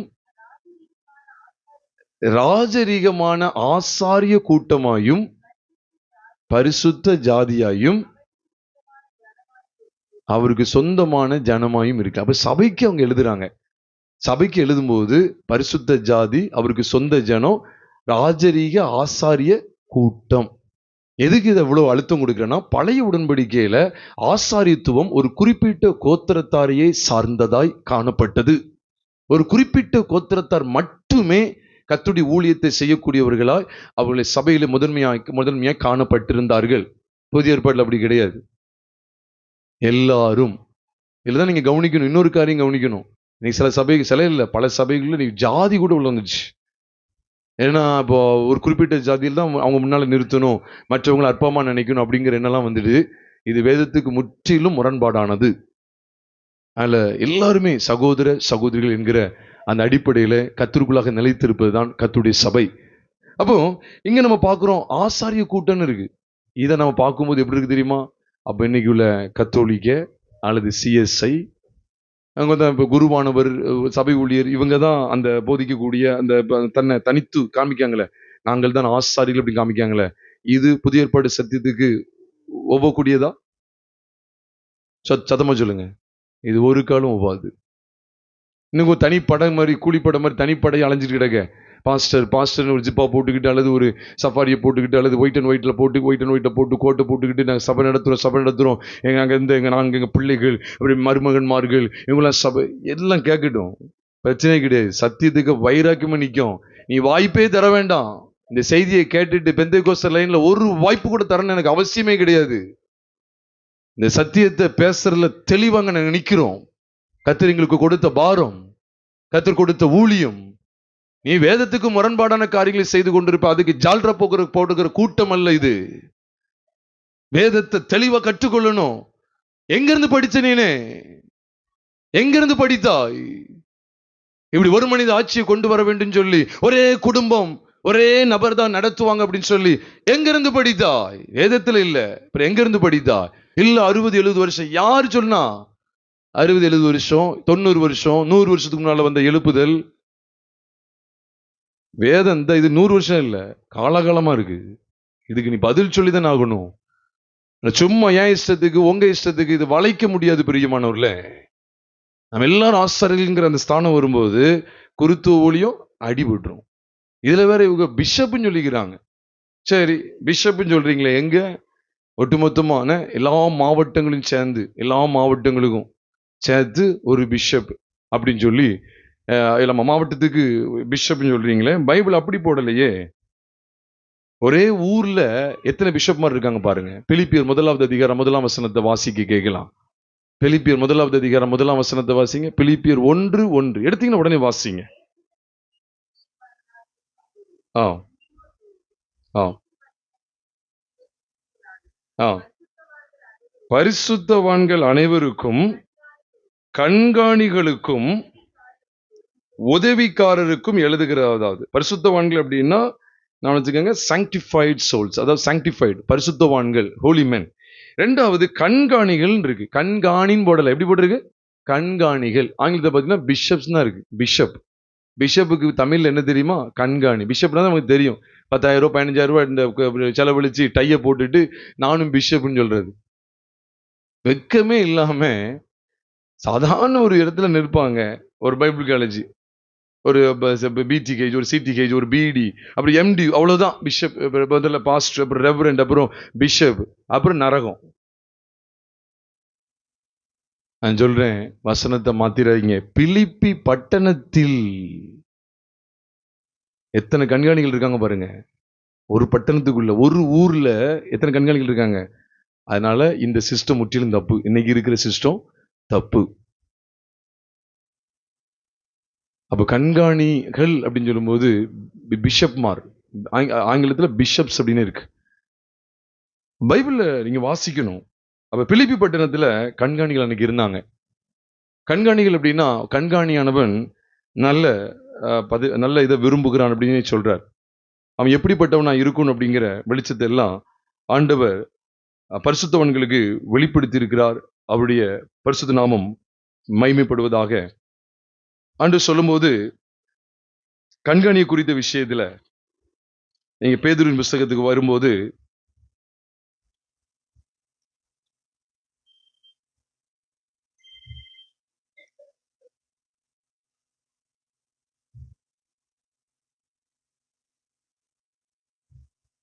கண்காணியை குறித்த விஷயங்களை தீமோத்திக்கு ஆண்டு எழுதுறார். தீமோத்திக்கு எழுதும்போது எழுதுகிறார்.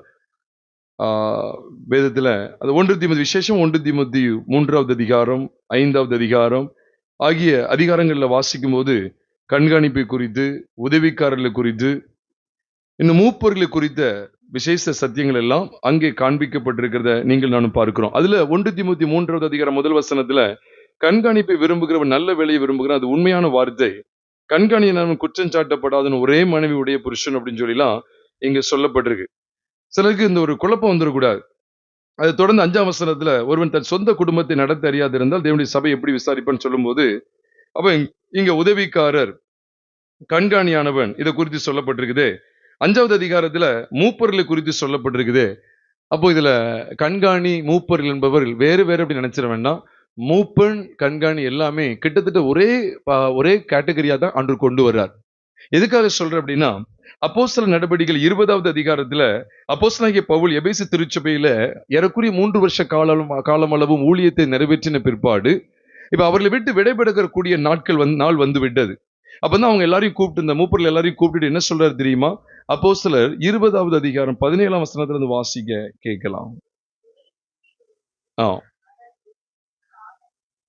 எபேசுவுக்கு ஆள் அனுப்பி சபையின் மூப்பரை வரவழைத்தேன். இப்ப அவங்க வந்து சேர்ந்த போது அவங்கள நோக்கி என்னென்ன சொல்றாரு தெரியுமா? நான் 3 வருஷ காலமா உங்கள்ட்ட ஊழியம் செய்தேன் அப்படிங்கறத சொல்றாரு. சரிங்களா? நல்லா பாத்துக்கங்க. சபையின் மூப்பர் என்ன செஞ்சான்? வரவழைத்தான். பாத்துக்கங்க, சபையின் மூப்பரை வரவழைத்தான். என்னெல்லாம் அவரை குறித்து ஆண்டு செஞ்சாரோ சொல்லிக்கிட்டே வந்துட்டு 28ஆம் வசனத்தை வாசிங்க. உங்களை குறித்தும் தேவன் தம்முடைய சுய இரத்தத்தினாலே சம்பாதித்துக் கொண்ட தமது சபையை மேய்ப்பதற்கு பரிசுத்த ஆவி உங்களை கண்காணிகளாக வைத்த மந்தை முழுவதையும் குறித்தும் எச்சரிக்காங்க. இப்போ கண்காணிகள் வேற, மூப்பர்கள் வேற அப்படி நீங்க போடல. அப்ப மூப்பர்கள் கண்காணிகள் அப்படிங்கிற ஸ்தானத்துல இருக்காங்க. எல்டர்ஸ் சொல்லுவாங்க. மூப்பர்கள் சொல்லுவது எல்டர்ஸ். அப்போ மூப்பர்களை ஏற்படுத்தி வைக்கிறது இங்க தாராளமா பார்க்கலாம். பரிசுத்த ஆவி உங்களை சபைக்கு எப்படிதான் வச்சிருக்கிறாரு? கண்காணிகளாக வச்சிருக்காரு. எல்டர்ஸ் இப்ப பிஷப்ஸா இருக்காங்க. இதுல என்ன தவறு இருக்கு? ஒரு தவறு இல்லையே. சில கேட்பாங்க, உங்க அழைப்பு என்ன?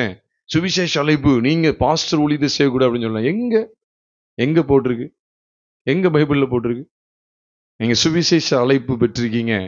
நான் சொல்ற சுவிசேஷ அழைப்போ, போதகன் அழைப்போ, தீர்க்கதரிசி அழைப்போ, அப்போஸ்தலர் அழைப்போ எல்லாமே எதை கட்டி எழுப்புறது தான்?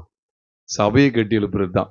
அவங்க ஒரு பகுதியில கட்டினா இன்னொருத்தன் இன்னொரு பகுதியில கட்டுறான். எல்லாரும் இணைஞ்சு சேர்றது தான் சபையை கட்டி எழுப்புவது. அதனாலதான் நீங்க பாருங்க, இந்த பகுதியில பொதுவா சபைக்கு நியமிக்கப்பட்ட ஊழியர்கள் யார் தான் இருக்காங்க அப்படின்னு கேட்டா, மூப்பர்கள், உதவிக்காரர்கள், கண்காணிகள். விசேஷமா இவர்களை கர்த்தர் ஏற்படுத்துகிறார். இதுல அப்போஸ்தலன், சுவிசேஷகன் இவங்கெல்லாம் சொல்றது உடனே அவங்கலாம் வேறயா அப்படின்னு நினைச்சிடாதீங்க. இந்த மூப்பர்கள், கண்காணிகளுக்குள்ளதான் இவங்க இந்த அழைப்பை பெற்றிருக்கிறாங்க. இந்த ஸ்தானத்துக்குள்ளதான் அவங்களுக்கு அழைப்பு இருக்கு. சிலர் பாருங்க நல்ல சுவிசேஷம் சொல்லுவாங்க. சுவிசேஷம் சொல்லி சபையை கட்டி எழுப்புகிற பகுதியில் அதுலயும் உருவாக்கப்படுறவங்க.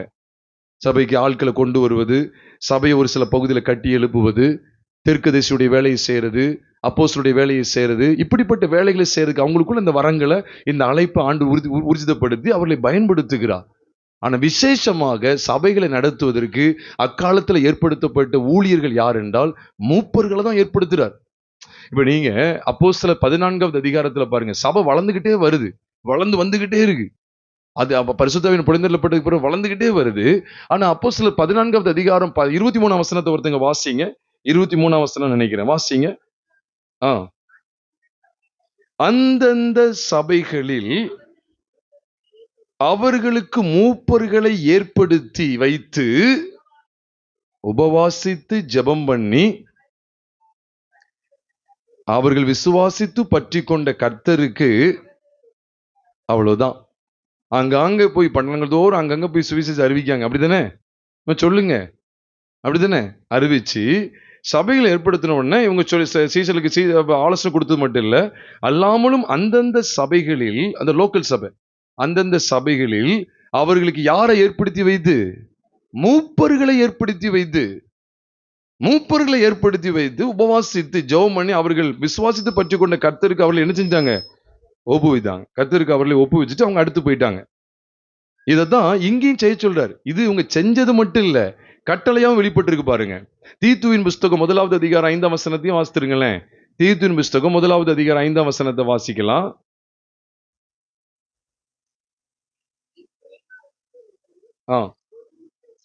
நீ குறைவாய் இருக்கிறவைகளை ஒழுங்குபடுத்தும்படிக்கு நான் உனக்கு கட்டளையிட்டபடியே பட்டணங்கள் தோறும் மூப்பரை ஏற்படுத்தும் படிக்கும்.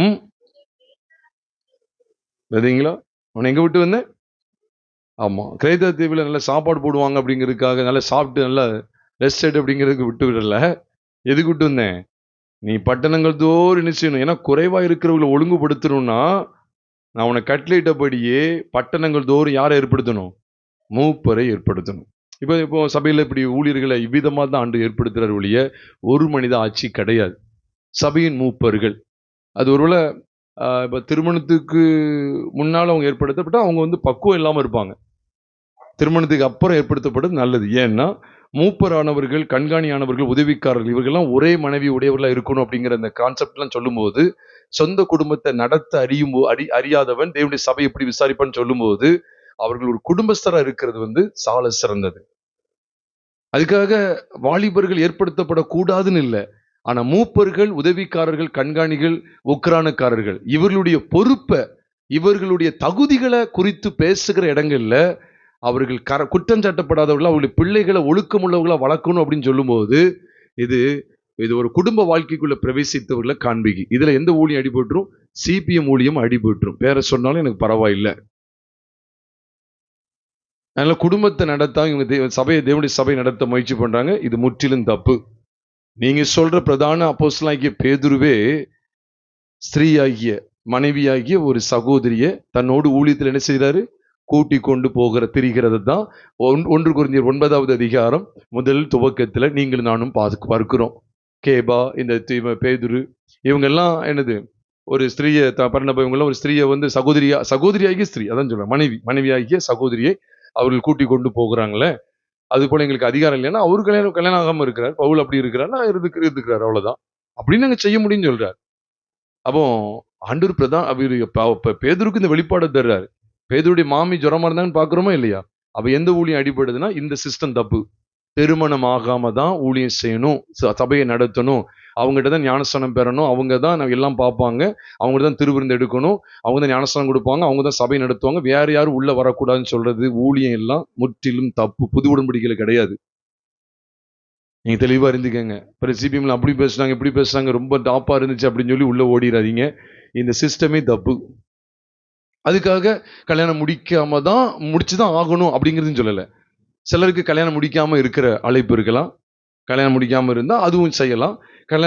இப்படி கல்யாணம் முடிக்காதவங்க தான் ஊழியம் செய்யணும், சபை நடத்தணும்னு சொல்லி பைபிள்ல எந்த எவிடன்ஸும் கிடையாது. அது 100க்கு 100 தப்பு. அதனாலதான் திருமணம் ஆகியும் ஊழியம் செய்யலாம். சிலருக்கு திருமணம் ஆக வேண்டாம், தேவன் சிலருக்கு நீ குடும்ப வாழ்க்கையில போக வேண்டாம் அப்படி வச்சிருந்தா அப்படியும் இருக்கலாம். ஆனா அவங்க கையில நிச்சய முடியாது, சபையை கொடுக்க முடியாது. அப்படி கொடுக்கறத குறித்து அவங்களுக்கு அப்படிப்பட்டவங்களுக்கு தகுதியை இப்படி பைபிள்ல இல்ல. அவங்க ஒரு வேற விதமான ஊழியத்தை செய்வாங்க, அவ்வளவுதான். அவங்கள தனியா வீடு சந்திக்கவோ அல்லது மற்ற சபையை கட்டி எழுப்புகிற பணிகளையோ திருமணம் ஆகாதவர்களை அதிகமா என்ன செய்ய முடியாது. இப்படிதான் நான் இருப்போம் அப்படின்னு சொல்லுறவங்கள அதிகமா தனியா என்ன செய்ய முடியாது, அவங்கள அனுப்பி அதை பண்ண வைக்க முடியாது. இதே பாணியில சிலருக்கு இப்படி ஒரு டவுட் வந்துடும். ஐயா, அன்னைக்கு மூப்பர்கள் வேலை செஞ்சு ஊழியம் செஞ்சாங்களே, அப்ப வேலை செஞ்சு ஊழியம் செய்யறது தான் ஊழியமா? இப்ப சில அப்படி ஒரு பிரிவு அப்படிலாம் இருக்கிறாங்க. என்ன சொல்லுவாங்கன்னா, வேலை செஞ்சு தான் ஊழியம் செய்யணும்னு சொல்லுவாங்க. நான் சொல்றேன், வேலை செஞ்சு தான் ஊழியம் செய்யணுங்கிறத கட்டாயப்படுத்தக்கூடாது. இதெல்லாம் அழைப்பு சார்ந்தது. தேவன் வேலை செஞ்சுட்டு தான் ஊழியம் செய்ய சொன்னா கண்டிப்பா வேலை செஞ்சு தான் ஊழியம் செய்யணும். அவங்க முழு நேரமா ஊழியத்துக்கு வரக்கூடாது. சிலருக்கு ஆண்டவர் முழு நேரமா நீ வேலையை ராஜினாமா பண்ணணும். இப்போ உதாரணத்துக்கு ஒரு ஜான் வெஸ்லியை போல, அந்த காலத்துல வாழ்ந்த பரிசுத்தவான்கள் பெரிய பெரிய மிஷினரிகளை போல, அல்லது ஏன் சாது சுந்தர் சிங்கை போல, இன்னும் பெரிய பெரிய தேவதாசர் இருக்காங்க. பக்சிங்கை போல, பக்சிங் என்கிற ஒரு பெரிய தேவதாசர் உண்டு. அவரை கொண்டு ஆண்டவர் மகத்துவமான கிரிகள் நடப்பித்திருக்கிறார். இப்ப அப்படிப்பட்டவங்க எல்லாம் பிரத்யேகமா வேலை எதுவுமே செய்யாம தேவனையே சார்ந்து இருந்தாங்க.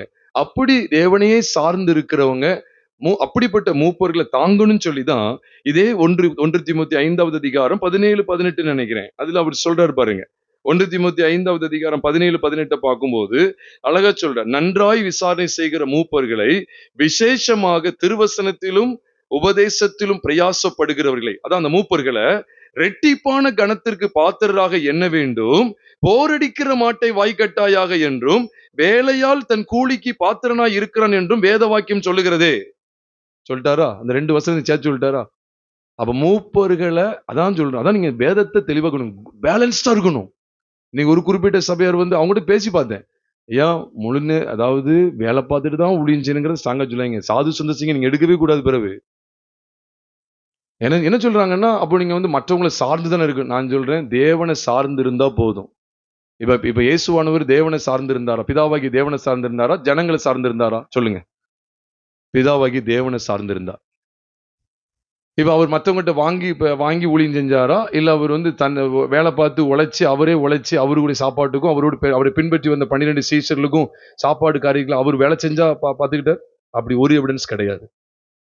லூக்கா எழுதின சுவிசேஷம் 8வது அதிகாரத்துல பார்க்கிறோம். லூக்கா எழுதின சுவிசேஷம் 8வது அதிகாரத்துல முதல் 3 வசனங்களை வாசிக்கும் போது, கனம் பொருந்திய ஸ்திரீகளில் அநேகர் ஆஸ்திகளால் அவருக்கு ஊழியம் செய்து கொண்டு வந்தார்கள் இருக்கு. ஆஸ்திகளால் அவருக்கு ஊழியம் செய்து கொண்டு வந்தார்கள். இல்ல நீங்க காசு தரக்கூடாது, நான் பிதாவை சார்ந்திருக்கிறேன், நான் வேலை செஞ்சு ஒரு தச்சு வேலையோ அல்லது ஒரு கடல் வேலையோ செஞ்சுதான் நான் என்னுடைய சாப்பாட்டை பார்த்துக்கிட்டு ஆண்டு வேண்டாம்னு சொன்னாரா? அப்படிதான் சொன்னாரா? இல்லையே. நீங்கள்தான் அதுலயும் குழப்படைஞ்சிடாங்க. அப்படியும் சபை பிரிவினர் இருக்காங்க. அதுக்குள்ளேயும் போயிடாதீங்க. நான் சொல்றேன், பேலன்ஸ்டா நில்லுங்க. நான் இப்பவும் சொல்றேன், நான் முழு நேர ஊழியம் செய்யறதுனால முழு நேர ஊழியம் தான் வசதி அப்படின்னு சொல்லி பேசுற ஆளா கிடையாது. அதுவும் தப்பு. நான் இப்பவும் சொல்றேன், மூப்பர்களா இருக்கக்கூடியவங்க வேலை செஞ்சுக்கிட்டே மூப்பர்களா இருக்கிறதுக்கும் பைபிள்ல இருக்கு, எவிடன்ஸ் இருக்கு. அல்லது என்ன சார், அவரு பவுல் சொன்னார்ல, நாங்க எங்கள் கைகளை வேலை செய்துன்னு சொன்னாரா சொல்லலையா? எபேசு சபையை கூப்பிட்டு சொல்லும் போதும் அப்போஸ்தலர் 20வது அதிகாரத்துல சொல்றார், நாங்கள் ஒருவருக்கும் பாரமாயிராதபடிக்கு நாங்க எங்கள் கைகளை வேலை செய்துன்னு தெசலோனிக்கே சபைக்கு சொல்லும் போதும் சொல்லதான் செய்றாரு. நாங்கள் ஒருவனுக்கும் பாரமாயிராதபடிக்கு என்ன செஞ்சோம்? எங்கள் கைகளை வேலை செய்துன்னு சொன்னாரா சொல்லலையா? சொன்னார். அப்போ மூப்பர்கள்ல 2 கூட்டத்தையும் பார்க்கும். ஒரு கூட்டம் என்ன செய்யுது? வேலை செஞ்சு என்ன செஞ்சாங்க? அவங்க வேலை செஞ்சும் அவங்க பொருளாதாரத்தின் தேவைகளை சந்தித்தாங்க. அதே சமயம் இப்படி திருவசனத்தை உபதேசிக்கக்கூடிய இடத்துல இருக்காங்க பாருங்க. தேவ சமூகத்துல காத்திருந்து முழுமையா செய்யறவங்க அப்படிப்பட்டவங்களை இப்போ பேதுரு மூப்பனா இல்லையா? மூப்பன் தானே. இப்போ பேதுரு வந்து 1 பேதுரு 5வது அதிகாரம் முதல் வசனத்தையும் வாசிங்களேன். 1 பேதுரு 5வது அதிகாரம் 1ஆம் வசனம். உங்களில் உள்ள மூப்பருக்கு உடன் மூப்பனும் கிறிஸ்துவின் பாடுகளுக்கு சாட்சியும் இனி வெளிப்படும் மகிமைக்கு பங்காளியுமாய் இருக்கிற நான் புத்தி சொல்லுகிறது என்னவென்றால் சொல்றாரா? அப்ப பேதுரு யாருதான்? யாருதான்? மூப்பன். உங்களில் உள்ள மூப்பருக்கு உடன் மூப்பன் சொல்லிட்டாரா? அப்ப இந்த மூப்பன் எங்க வேலை செஞ்சாரு சொல்லுங்க? மீன் பிடிச்சு, மீன் வித்து இல்ல. அப்ப அதனாலதான் நீங்க கவனிக்கணும். அதுக்காக தான் நான் பேலன்ஸ்டா பேசுறேன். மூப்பர்கள் வேலை செஞ்சுக்கிட்டே ஊழியம் செய்யறனாலும் தாராளமா செய்யலாம். பைபிள் எவிடன்ஸ் இருக்கு. அதே சமயம் மூப்பர்கள் இல்ல நான் வசனத்தை போதிக்கணும், நான் வார்த்தையில் அப்படி இருக்கணும். அதான் பேதுரு சொன்னார் தெரியுமா? பந்தி விசாரணை செய்யறதுல பிரச்சனை வந்துச்சு. அப்போஸ்தலர் 6ஆம் அதிகாரம் நமக்கு தெரியும். கிரேக்கரானவர்கள் எபிரேயருக்கு விரோதமா முறுமுறுத்தாங்க தெரியும்.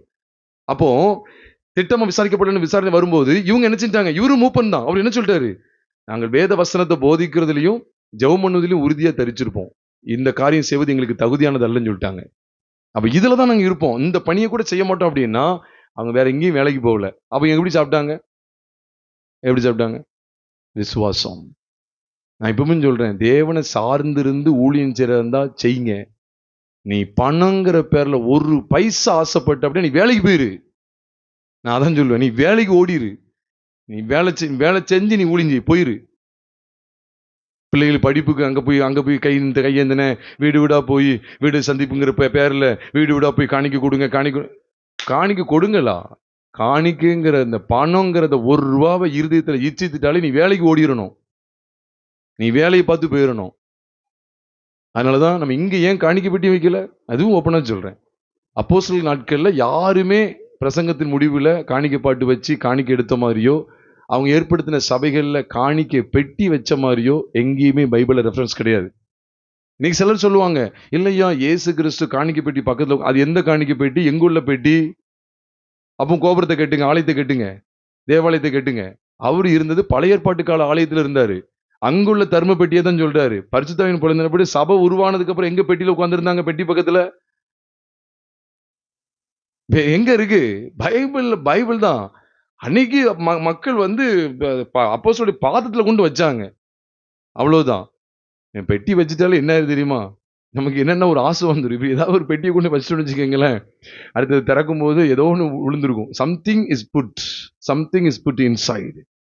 எண்ணங்கள் அப்படித்தானே இருக்கு. we would just begin expecting something has been put inside the offering box. இந்த காணிக்கப்பட்டில் ஏதோ ஒன்று கொஞ்சம் விழுந்திருக்கு அப்படின்னு சொல்லி தானே எதிர்பார்ப்போடு தானே போய் திறக்கிறோம். நான் சொல்ல இந்த எதிர்பார்ப்பு வேண்டாம்யா. ஆண்டு தந்தா சாப்பிட்டு இருக்கணும், இல்லைன்னா விட்டுற வேண்டியதுதான். இப்படி சொல்லி நான் ஏதோ தேவைக்காக பேசல. நான் வரும்போது கூட நீ கூட சொன்னேன், அவன் ஒய்ஃப் கூட சொல்லிட்டேன், இந்த நிலைமையை பார்த்து வேற மாதிரி இருக்கு நிலைமை.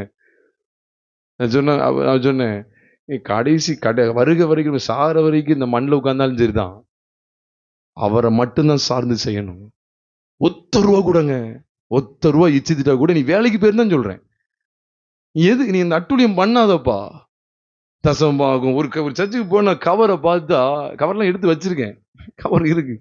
தசமபாக காணிக்கை, மகிழ்வித்து மகிழ், பொருத்தனை காணிக்கை, கட்டட நிதி, மிஷினரி காணிக்கை, தசமபாகம், இன்னும் சோத்திர காணிக்கை, என்னெல்லாம் பாருங்க. இந்த நரகத்தின் காணிக்கை வை, பாதாளத்துக்கு போகிற காணிக்கை, சாத்தானுக்கு காணிக்கை, அதெல்லாம் எக்ஸ்ட்ரா சேர்க்கணும்.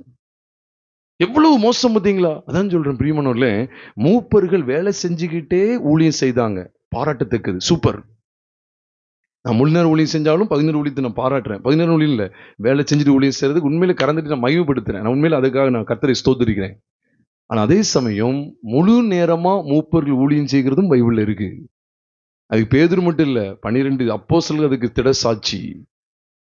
அதனால நீங்க ஒரு சைடா போனீங்கன்னா விழுந்து போயிருவீங்க, கிறிஸ்துவின் கிருபை விட்டு விழுந்து போயிருவீங்க.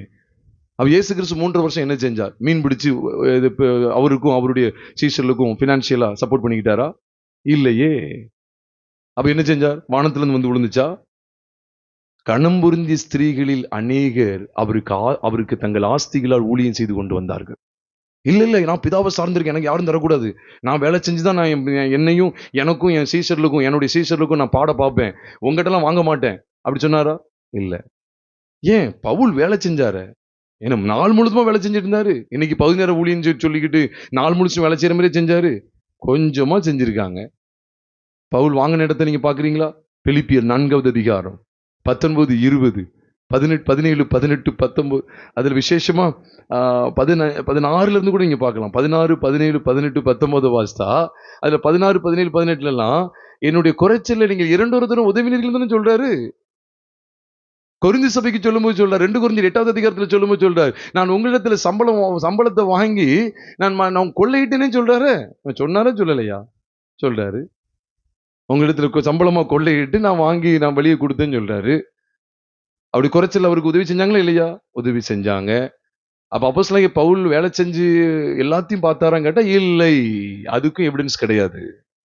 அப்ப சில சமயங்கள்ல அவங்களையும் தாங்க வேண்டும், அவர்களும் தாங்கப்பட வேண்டிய சூழலில் அவர் இருந்தாரா இல்லையா? இருந்தார். எனக்கு உடன்பட்டு எனக்கு கொடுக்கல்ல உதவி செஞ்சதுல நீங்க மட்டும் இல்லாம வேற யாரும் உதவி செய்யல, 2 தூரம் என் குறைச்சலில் எனக்கு உதவி செய்தீர்கள் சொல்றாரு. இல்ல நான் வேலை பார்க்க நானே பார்த்துக்கிடும் அப்படின்னா அவர் ஏன் உங்ககிட்ட வாங்கணும்? கொரிந்தி சபையிட்ட ஏன் வாங்கணும்? ஆனா என்னைக்குமே ஞாபகிச்சுக்கங்க, சத்தியத்தை புரட்டிடக்கூடாது. இப்படிலாம் சொல்லி இன்னைக்கு மயக்குவாங்க. அப்போஸ்தலர்களும் சரி, இயேசு கிறிஸ்துவும் சரி, ஒருத்தர்கிட்ட கூட 1 ரூபா கேட்டு வாங்கல. அவங்களுடைய சொந்த பயன்பாட்டுக்குன்னு சொல்லி, சொந்த செலவினங்களுக்குன்னு சொல்லி யார்ட்டையுமே 1 ரூபா கூட அவங்க என்ன செய்யல, எதிர்பார்க்கவில்லை. இதுலதான் ஸ்டாண்டர்டா இருக்கணும். விசுவாசிகள் மற்றவங்க மற்ற இதுல இருந்து ஒருவேளை அவங்க விசுவாசத்துல தருகிறத அவங்க ஜெபத்துல தேவன் கொடுக்கணும்னு சொன்னது அதான் இங்க சொல்லிட்டாரு. மூப்பனானவன நீ ரெட்டிப்பான கணத்துக்கு நீ பாத்திரவனா என்னன்னு சொல்லிட்டு உடனே என்ன சொல்றாரு? போரடிக்கிற மாட்டை வாய்க்கட்டாக எழுதியிருக்கிறபடி அவங்களுக்கு கொடுக்கணும்னு சொல்றாரு. அவன் வாயை கட்டாத, அவன் உபதேசம் எல்லாம் கேட்கல, அவனுக்கு நீ கொடுக்கணும் தானே சொல்றாரா இல்லையா? வசனத்தை மாத்தக்கூடாது என்று வேதத்தில் சொல்லி இருக்கிறதுன்னு சொல்லி உபாமத்துல சொன்னதை சொல்றாரா இல்லையா? இதே வசனத்தை தானே இங்க சொல்றாரு. 1 கொரிந்தியர் 9வது அதிகாரத்துல வேலை செஞ்சுட்டு ஊழியம் செய்யறதும் உத்தமம், வேலை செய்யாம கர்த்தரை மட்டுமே சார்ந்திருக்கணும். விசுவாசிகளை சார்ந்து கிடையாது. விசுவாசிகள் பணம் கொடுப்பாங்க, மாசம் மாசம் கொடுத்துருவாங்க, எனக்கு அந்த பணம் வந்துடும் இந்த பணம் வந்துடும் இப்படி எதிர்பார்த்து செஞ்சா இது பெரிய அட்டூழியம். நீ சாத்தானுக்கு தான் ஊழியம் செய்யற. நல்ல பிரியமானவர்கள, நீ கேட்கிற வார்த்தைகளின்படி இந்த வார்த்தைகளின் அடிப்படையில் சபை இயங்க வேண்டும். அதுதான் சபையை ஆண்டு இப்படிதான் கொண்டு வர கிறிஸ்துவின் சரீரம் என்று நாம் பார்க்கிறோமே. இதுல எபேசியர் 4வது அதிகாரத்துல எபேசியர் 4வது அதிகாரத்துல நம்ம தொடர்ந்து நாம் பார்க்க இருக்கிறோம். நான் இது மதியானம் லஞ்சில் என்ன செய்கிறேன், இதனுடைய தொடர்ச்சியை உங்களோடு கூட நான் பகிர்ந்து கொள்கிறேன். லஞ்சுக்கு பிறகு இதனுடைய தொடர்ச்சியை நான் பகிர்ந்து கொள்ள இருக்கிறேன். தவறாமல் என்ன செய்யுங்க, மதிய ஆகாரத்துக்கு பிற்பாடு இங்கே அமர்ந்து சத்தியத்தை கேளுங்க. அதில் தசமபாத்து குறித்த காரியமும் சபைக்குட்பட்டதுனால அதையும் சேர்த்து என்ன செய்கிறேன், இதோடு சேர்த்து நான் எடுக்கிறேன்.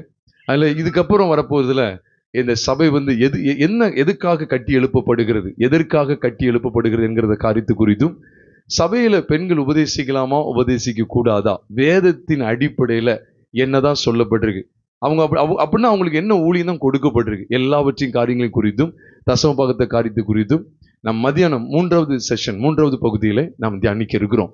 இருக்கிற இடத்துல நாம் தலைகளை தாழ்த்தி ஜெபித்து நாம் நிறைவு செய்வோம். பரிசுத்த பிதாவே, நீர் எங்களுக்கு தந்த ஏற்பட்ட தருணத்திற்காக ஸ்தோத்திரம்.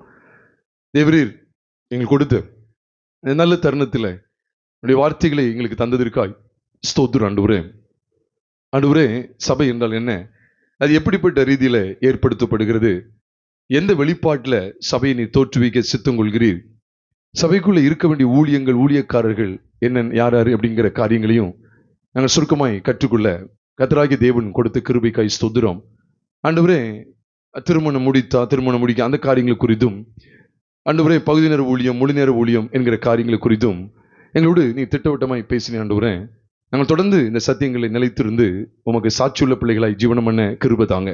மத்தியான வேளையில கடைசி பகுதியில் நடக்கிற ஆண்டவரே இந்த கடைசி பகுதியையும் கர்த்தர் எங்களுக்கு ஆசீர்வதித்து தாங்க. வந்திருக்கிற யாவரையும் கர்த்தர் ஆசீர்வதிங்க, வழி நடத்துங்க. எங்கள் கர்த்தராகிய இயேசு கிறிஸ்துவின் நாமத்தில் ஜெபிக்கிறோம் நல்ல பிதாவே, ஆமென்.